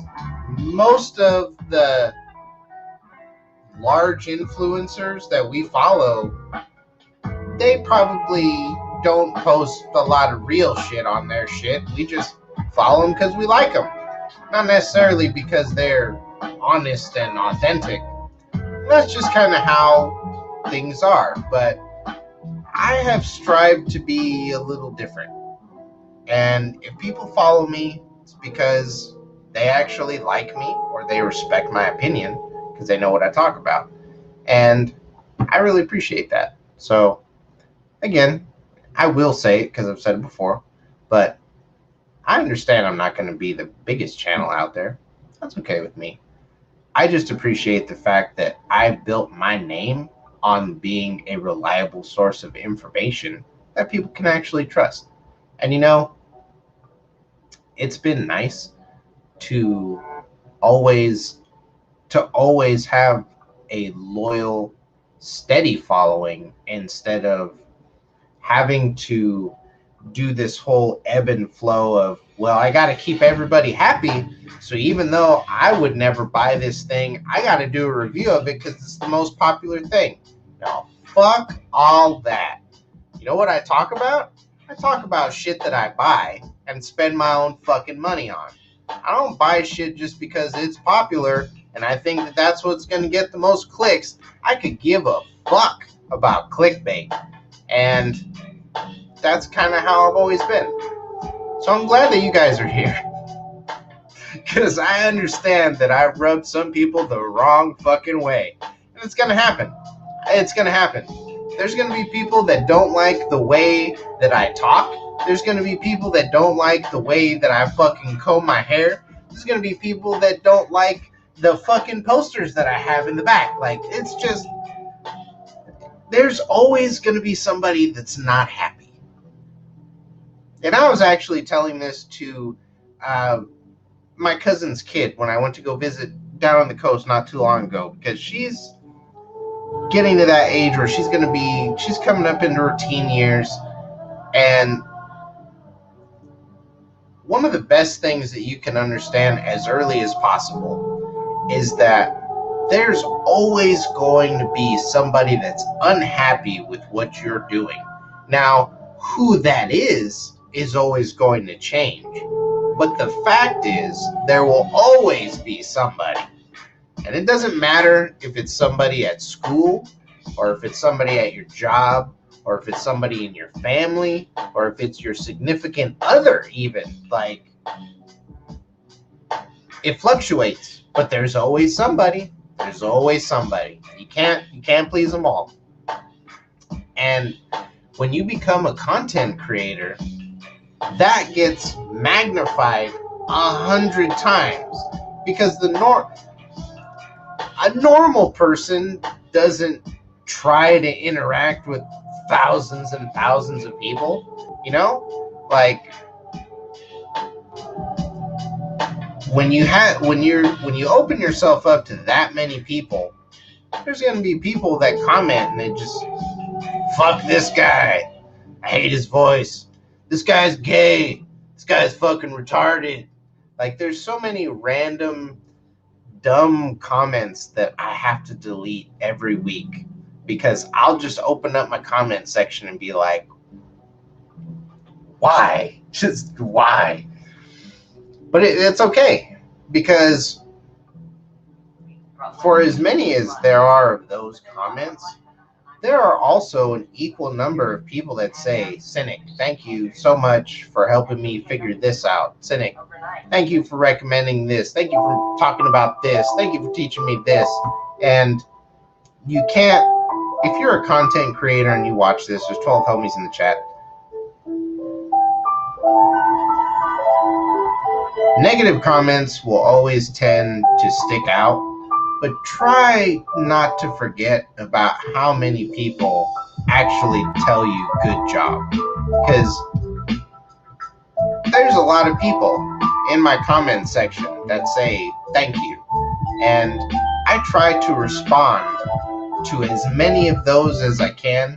And I try and say thank you for tuning in. So I hope some of you that are watching right now, I hope that, you know, if you left a comment, I responded to it.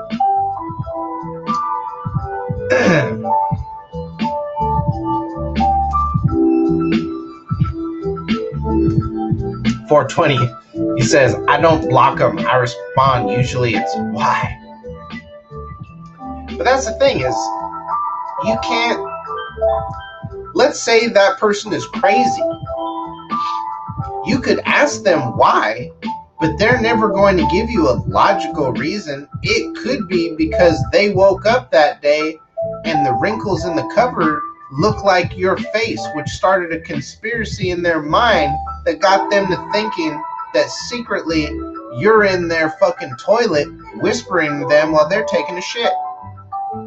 And so they're going to watch all of your videos and they're going to leave comments like, stop watching me, you're like, fuck you, and you're going to get random shit from people and you're going to wonder why. And you know what? Sometimes it's better not to know. But Justin Carter, I agree. Being ourselves is the best thing that we can do. And that's why that is the only thing I've ever done. The dead cynic that you see on camera is exactly who you are going to meet in person. And that's something that I'm proud of, because this community has so many characters already. Wouldn't it be nice to actually have somebody that is who they say they are? And I feel like that's me. Now, I understand that there may be other people. I would say my brother Bingus is one of those other people that if he's exactly who I imagine, like, exactly who he is on camera is exactly who I imagine I would meet in person. Because I don't think that he pretends to be somebody on camera and he's somebody else in real life. I think that Brother Bingus is exactly who he is in person and on camera. And that's why he's such a good friend of mine. And I think that's why we get along so well. But 420, social media is like the antithesis of exactly what you said. So keep it real is the key to life. the key to life on social media is fake it till you make it. Fake it as often as possible so that people think that you are the dopest of the dope and you have as many followers as you can possibly collect. That is the manifesto of social media, is that it doesn't matter if it's real or not, just make sure that it's popular. And I want to say that I've tried to foster a community that is away from that mindset. And just you saying keep it real is the key to life, I feel like is evidence that we've done a pretty good job of that. And I agree. I've more or less given up on the cannabis community because everybody, it's not even that they smoke themselves stupid. They were just fucking retarded to begin with. And like, it's just, it's a worse version of high school. Everybody is your friend so they can talk shit about you to someone else so that hopefully they get something for free, or, you know, they get a one-up on you so that they can get more followers or subscribers. And like, it's just the dumbest shit. It's the stupidest shit. But it's prevalent, and it's what everybody seems to be doing. So I just keep to myself. I do my own thing. And, you know, I appreciate you guys all coming along for the ride and commenting and, you know, chilling with me. Aaron King said, you know what, let's pour one more shot. I said we might take 4, so let's take number 4. We're coming up on an hour 50. We're at about an hour 46 right now. But, hey, thank you guys for hanging out. It is 1:30 midnight. Actually, a little bit further than that. It's 12:35. I just like to say shit like that. So it's a little past 1:30 midnight. Aaron King says, thanks for helping an old man learn a few things. Been smoking flower for 40 years. Just started dabbing, and life is beautiful. And you know, brother, I just feel like a big part of it is having somebody that you can go to that takes the intimidation out of the process. Because for somebody that has only smoked flower, seeing somebody take a dab for the first time, it can look like a very sketchy process. But then once you get to understanding it, and once you do it a few times, and you actually experience why people go through that process, it's like, wow, this is actually really clean, tastes good, fucking the high is amazing. So the science makes its way through a little bit more and so what I think about it is, it's basically an advanced version of hash, right? And so with hash, you have a specific method that you would go about smoking it or melting it. You know, you wouldn't put it in this particular situation, but you would put it in this particular situation. And, you know, it's a subjective kind of smoking experience. So it is helpful to know the certain complexities of how you deal with this one particular thing. And when it comes to dabbing, again, it definitely can seem intimidating at first. And I think that it's just having somebody to simplify it and make it less, what the fuck is that? That really helps. And I hope that I've been able to do that and break down steps of stuff. And, you know, the big part of that, so I don't know if Brother Andrew Frazier is still here, but a big part of that shit comes from you guys and comments that I get, because there's like 2 or 3 videos that I've done, but there's one called How to Take a Dab, where we break down everything that I can think of that goes into how you would take a dab. And the only reason that I even made that video was because it was requested by somebody that watches the channel. And they left a comment saying, hey fam, do you think one day you could break down this process? And I was like, holy shit, I never even thought about that. But now that I know that that's something people want to learn, absolutely, let's make a video about that. So that's why I tell you guys, you know, send me an email or send me a DM or whatever. But if there's something that you want to know and you think that I can help you or I have the knowledge to share, then just let me know what it is. Because there's a lot of people that they finally ask me something, and they're like, I thought you would be too busy or you would never answer. And it's like, dog, like, part of why I became a content creator was to do shit like this. Like, I will admit, there's sometimes that people try and take advantage of that, and like, they'll have me try and middleman. Because that's what I tried to talk about, how I thought it would be nice if I could make a living out of being a middleman and helping people walk through the process, even if it came to different artists. Because I've done that with people, and some people have tried to have me do that for like 3 or 4 transactions. It's like, no, at this point, you should know how to handle that shit. It's your money. Like, if I'm not getting paid for this, I don't need to be involved in it anymore. I've helped you enough. You understand the process. 420 says, dabs are good. I still prefer flower. I used to be a heavy hitter, but now I'm just a spoon pipe in a bowl, mellow, and listen to tunes, which is awesome. You know, if I were to smoke flower, it would probably have to be out of a bong. I don't know if I could do a spoon pipe. I mean, if I had to, I could, but I would prefer a bong, of which I have many. So that's probably why. It's just because that's what I started collecting before I was collecting dab rigs. So if I was going to smoke some flower, I have plenty of bongs. Why not put some water in one? 420 says, you can ask almost anyone in the Canna community and we'll get the right answer. Absolutely. But I also feel like not absolutely, because, and so one of the best, most obvious examples that I can think of is Dab and Granny. I wouldn't ask her anything, but there's plenty of people that probably just started smoking that might get on Instagram, see that she's got 1 million followers and say, hey, this lady must know what she's talking about. And while it was still functioning, and I actually have a live stream where we covered this, they might have gone to her website and bought some China glass that she was peddling to everyone. And the scary thing about that is there have been American glass artists that just throw their art at her for free. So she has plenty of artists that she could recommend or that she could have, you know, commissioned from to fill her store with legit American pieces. But instead, she decided to get an order off of a China importer and then try and pass it off like it was Heady glass.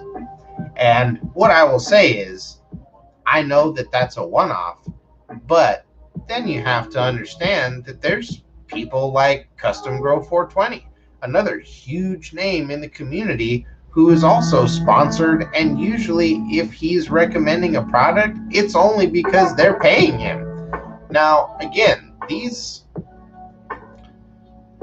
you could look at those public figures and be like, but how many more of them are there?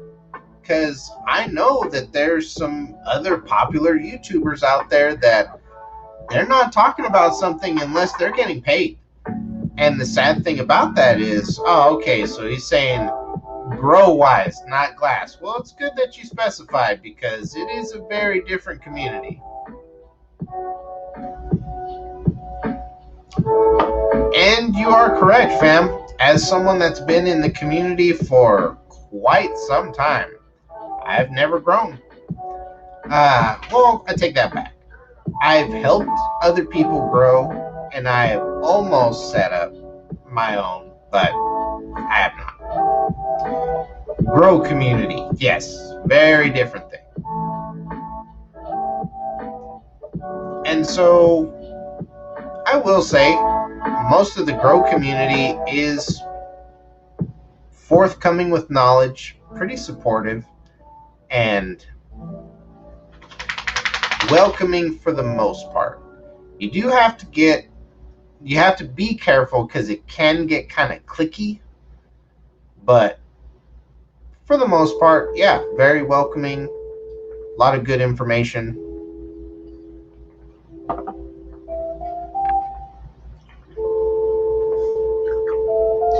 And I suppose it's like anything else, because the fucking 42710 community gets super cliquey. But that's, I would say, one of the only snares that you would find in that community. It's not that people are fake and whatnot. It's more that they tend to band together kind of hard, and things can get a little cliquey sometimes. But that's not focusing on anybody in particular. That's just an overall observation of things that sometimes might happen. Again, grow community is pretty awesome. And if I were to compare it to the glass community, I would say way more welcoming and forthcoming with information. There's a lot of glass blowers and glass collectors with their heads pretty far up their ass. And that's no good. You never want that. Alrighty, guys. We got about 4 minutes left in the stream. We got the last shot of the night coming up. We got some Fever Tree ginger ale. This stuff is super duper tasty. I'm glad that I got a 24 pack, because I've already drank. This is my 4th one today. And I want to say like 3 of them we drank on stream. This poor little guy, I gotta clean out his ear. His left ear, it's got, I don't want to say it's an infection, but it's always, it produces a lot of wax. It actually produces a lot more wax than his other ear. And I gotta clean it out like every other day. I think I might need to clean it out right now.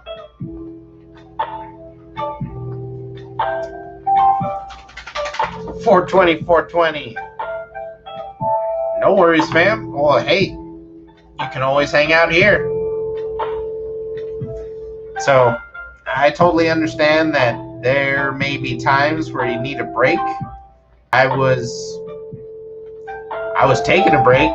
I had kind of stopped doing regular content for a while on both Instagram and YouTube. We'll be getting back to it, but I took myself a good little break. 420, yes, I actually have the drops. It's just, the shitty thing is, it's not a curable condition. Like, he's always going to have the condition. It's just like the drops help a little bit for a time until I run out. So, like, I have special medication for him in the cabinet, and that's why I was saying I just need to clean out his ears tonight. So I'm going to do that for him, and then he'll probably be good for the next, I want to say 2 or 3 days, and then we'll need to do it again. Let's see. John Lou bought a plug and play last week, and it's at half right now. It's so fire. He bought a plug and play what, fam? Because that, I don't know if I was talking about something that pertained to that or what, but I have no idea what you're talking about. All right, so we need to start up this music again.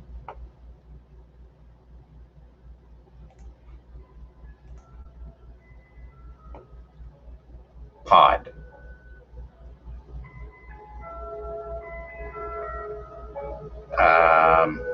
So like a vape?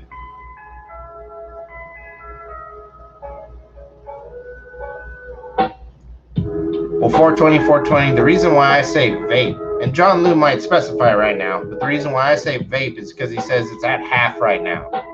So I'm thinking like he's smoked half the tank.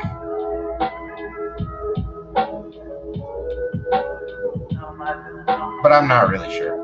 Aaron King says the dispensaries here in Colorado have so many choices for concentrates, it gets confusing.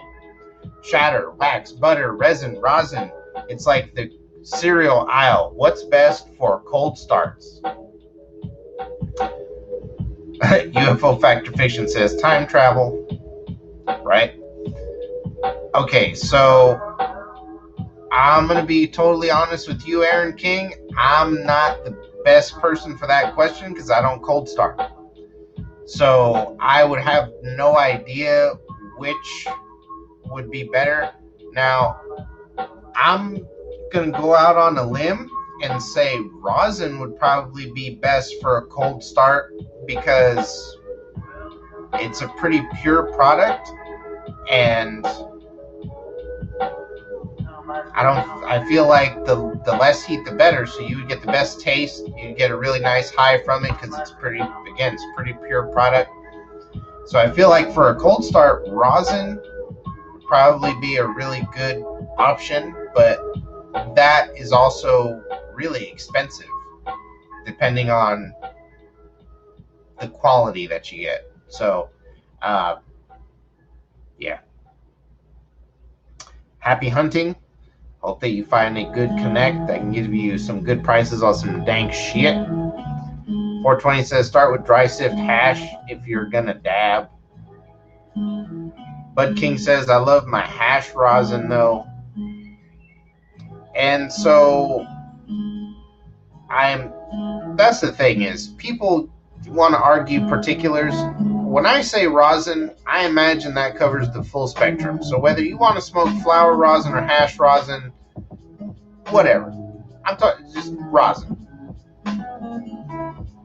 Aaron King says some shatter burns dirty, some clean. And so fam, that's just gonna come. That is where having a good connect really matters, because you can't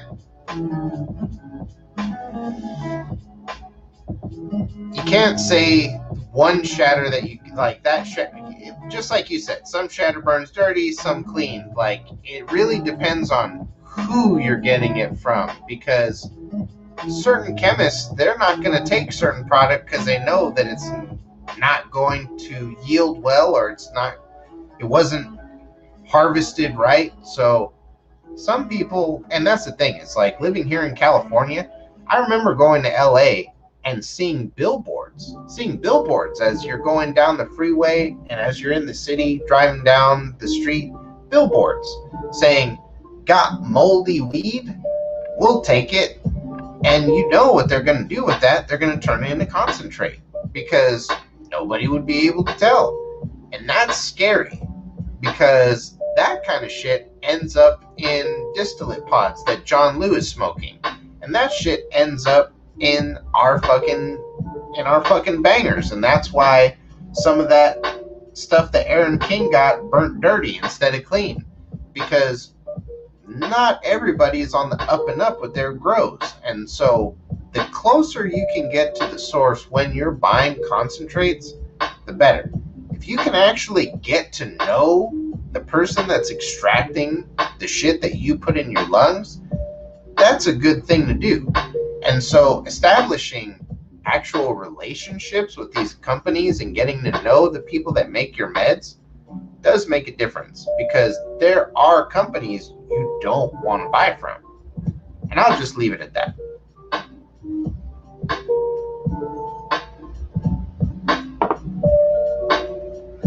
$420 says that comes down to testing and process, but again, I would say just get to know your extractor, because testing labs can be paid off. So if you have a company that is a really large company and they're willing to do a lot of business, look, we'll be testing at your fucking lab for the next 10 years. And we'll kick down this much, so you can get our shit through the door and say it's passable. People do that. It happens.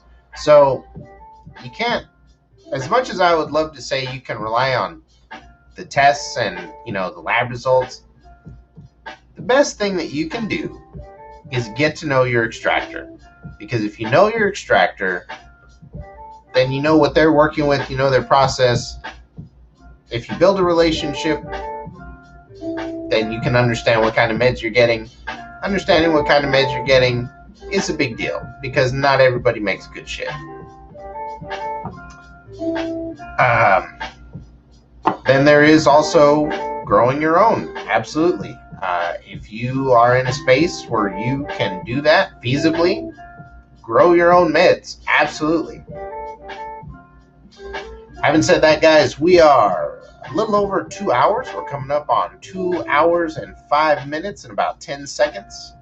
Let's go ahead and take this last shot of the evening. Didn't really get too many glass questions, but that's all right. Left the forum open. I guess so. What I find is it's better if I do videos about this kind of stuff, because then I can direct the conversation a little bit better. For the most part, I don't want to spend the whole stream asking you guys a bunch of questions like, well, what do you think about this and this? I feel like it should flow a little bit more organically, so if you guys do have a question, then you'd ask.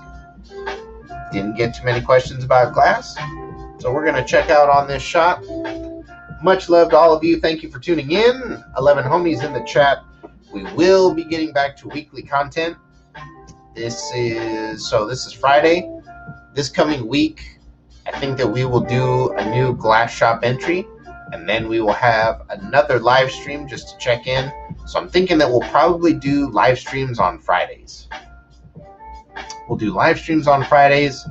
The video will drop whenever the video drops, but we'll try and schedule some regular shit, because people are always asking me, is there a certain day, is there a certain time? So the 12 homies that are here right now, let's kind of try and pin it down for Friday in the evening sometime, probably around like 8 to 10 o'clock. So probably a little bit later, like 8:30 or 9, but in that general range. And we'll get back to weekly content, because I think it would be good. Got to get on your shit sometimes, even if you don't want to get on your shit. Just like Mark Ribouillet was saying earlier. 420 wants to know, so these two right here, those are Sirwin Vegas. They actually are my uncles. And what's funny is that he always makes a point, if he joins the live stream, to be like, how are my speakers? But the thing is, I don't know if he lived in the house or what, but his speakers ended up in my grandparents' house, which are his parents' house, and he just left them there. And when I moved out, I asked my grandparents if they wanted them, and I can't even remember them saying, like, those belong to your uncle. They were just like, if you want them, fucking take them. Then I found out they were his, and it's like, well, I mean, if you want them, you can have them. But there's, I want to say that there's a tweeter in there, a mid-range, and a subwoofer. Yeah. So it's a 3-part speaker. That shit is solid wood. These motherfuckers are heavy. And I want to say that that's a 12-inch sub.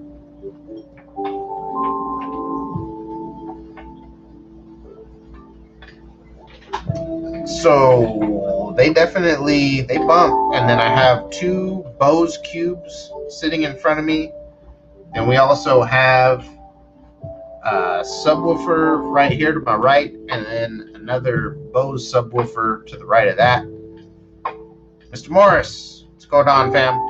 You got here at the end of the stream, or you decided to speak up at the end of the stream, because we are going to take the last shot of the evening.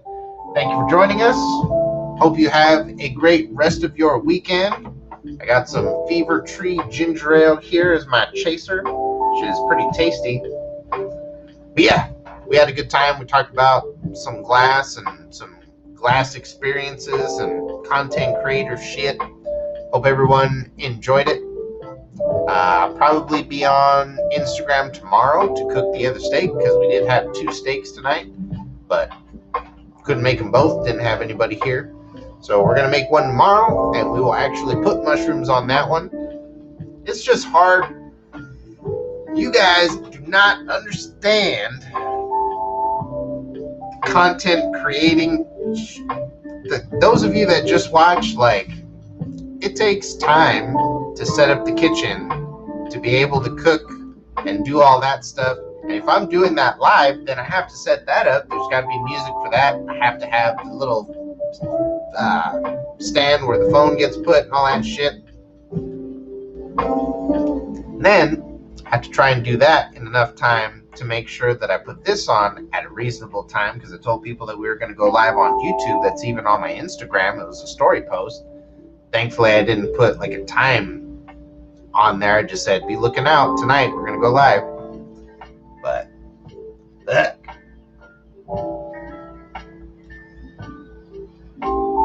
let's see.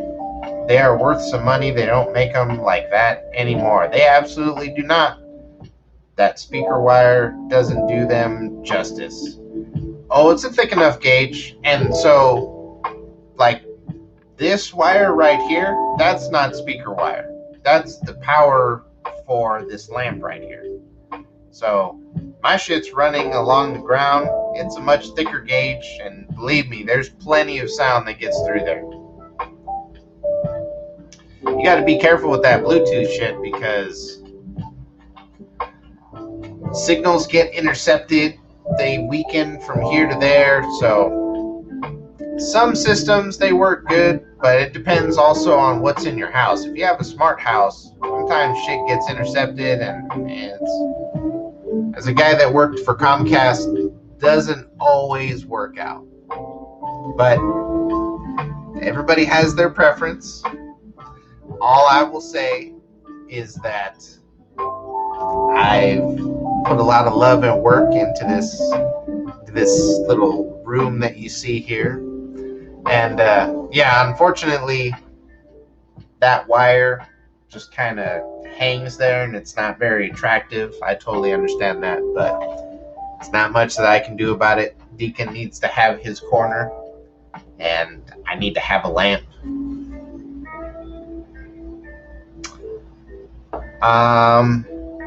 Eunice.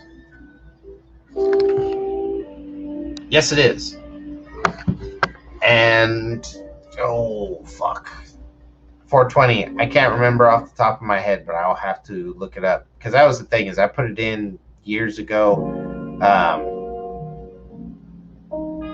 And I'm pretty swifty right now. But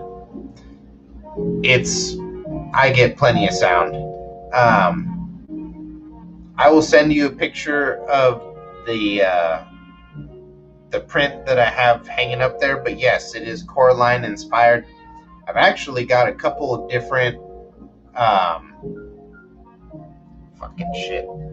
I've got a couple of different art prints from that artist, and I want to say 2 of them are coming in, and then I just put one up in the closet right now, or not right now, but I think like 3 days ago I put it up. So I'll send you pictures of those. Actually, you know what? I'll send you the profile. John Smith. Absolutely, fam. I have terp pearls in my banger right now. Now, what I will say is that you should decide what you want the terp pearls for. Some people don't care as much about the function as they do wanting to see something pretty spin around in their banger. So the people that care more about how it looks than how it functions, you're going to want a glass pearl, because a glass pearl you could put an opal in, or you can put different colors, or blah, blah, blah, blah.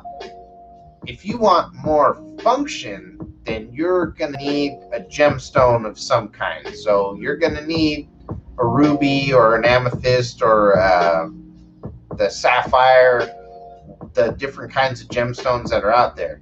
What I would say is Ruby Pearl Company. They would probably be the best place that I could recommend for you to go, because they do have a wide range of gemstones for you to choose from. They also have a pretty good range of sizes.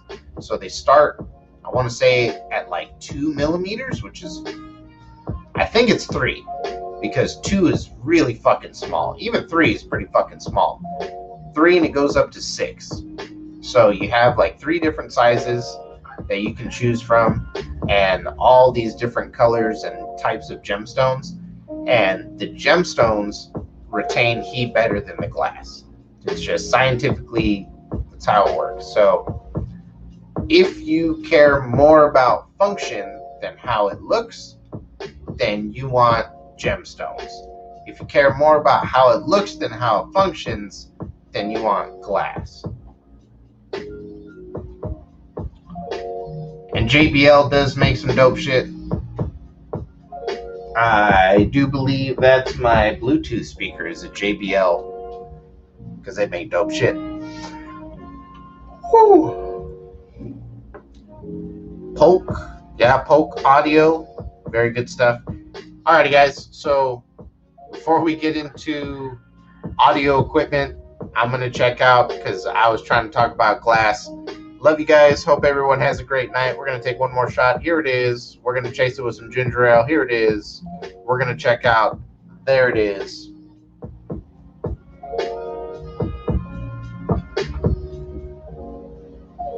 Oh. Hope you all have a great rest of your evening. It is currently 1 o'clock Cali time. Time to find something to watch. But I have to figure out what to put on. Be on the lookout because we are going to have a new entry to the glass shop coming next week. John Smith is going to get some sapphires. That's dope, fam. So if you're on Instagram, please tag me if you ever post, yourself taking a dab with those pearls so I can show some love and see how it ended up looking in your setup.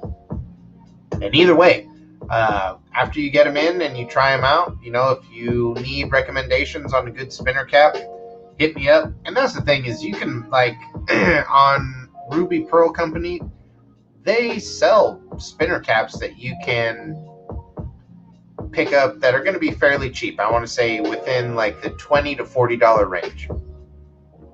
If you ever want a Heady spinner cap, like one of these guys, let me know. Mr. Morris says, watch Evil on Netflix. 420 says, Rick and Morty.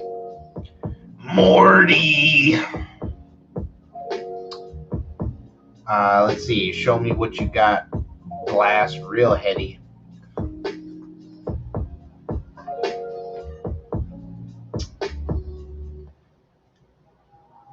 John Smith says, yeah, I only got a regular quartz bubble cap, but I definitely like Heady glass. And so, fam, it all comes with experience and just saving money here and there and budgeting.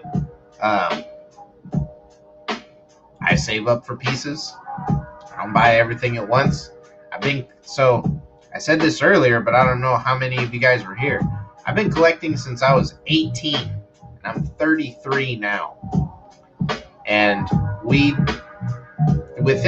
I don't want to say just recently, the last couple of years is what we've spent on Heady glass. It was kind of just accumulating. It was kind of just accumulating glass at first, and then when I got on Instagram, and not just when I got on Instagram, kind of hanging out with my brothers in the Dab Pack, we went to the first ever trade cannabis show that I went, which probably honestly will never happen again the way fucking society is now. There were just tables of glass set up from different artists and different shops and stuff. So aside from working in head shops, I gained a real appreciation for glass from seeing it live in person. And that was kind of what introduced me to Heady glass, because even when I lived in Santa Maria, there was a head shop around the corner from the house I grew up in, but they didn't have Heady glass. And even here in Visalia, there's this shop that has maybe 2 or 3 glass cases of sort of Heady glass that they super overprice. But 420, if I didn't have any gel in this, you would totally see that I'm all salt and peppered the fuck out. So don't feel bad. If you're starting to get gray, I'm already there, dog. There's gray in here. There's gray in here. There's probably a couple of gray ones in the little soul patch. Like, you are not alone. You are not alone. But yeah, Heady Glass has been something that I'm still learning about. I am gaining more experience with. But what I will say is that in my time in collecting, I've done a lot of business with a lot of different people. So, I mean, just in bubble caps alone, we're going somewhere in the upper 50s of bubble caps. The most bubble caps that I've had from like one person is maybe 3. So I'm not the kind of person that has 10 bubble caps from one artist. Nah. Most of my shit is from different people. John Smith says, what's your top 5 brands glass-wise? So that would be glass blowers, fam. And what I would say is that's kind of a subjective answer, and I would need to specify, I shouldn't say that's a subjective. It's sort of a vague question. So I would need you to specify, are you talking about what would be my top 5 artists for rigs, or what my top 5 artists would be for bubble caps? Because that might be 2 totally different things. So also, I would say you have to be careful about just going through brands like Max Quality Glass and shit like that, because you are only scratching the surface of what there is to be offered as far as how you can customize glass designs, which is why, yes, I am mostly into individual artists, because the individual art, and so I collect heavily custom pieces. I don't really, if I buy from an artist, it's usually a custom piece. Very, very rarely will I go out of my way to buy somebody's regular work. I do it here and there. It's very rare. Most of my shit is custom. So that's the other reason why I would be better at recommending artists than I would businesses, again, like Max Quality Glass and this kind of shit, because that's just not what I collect.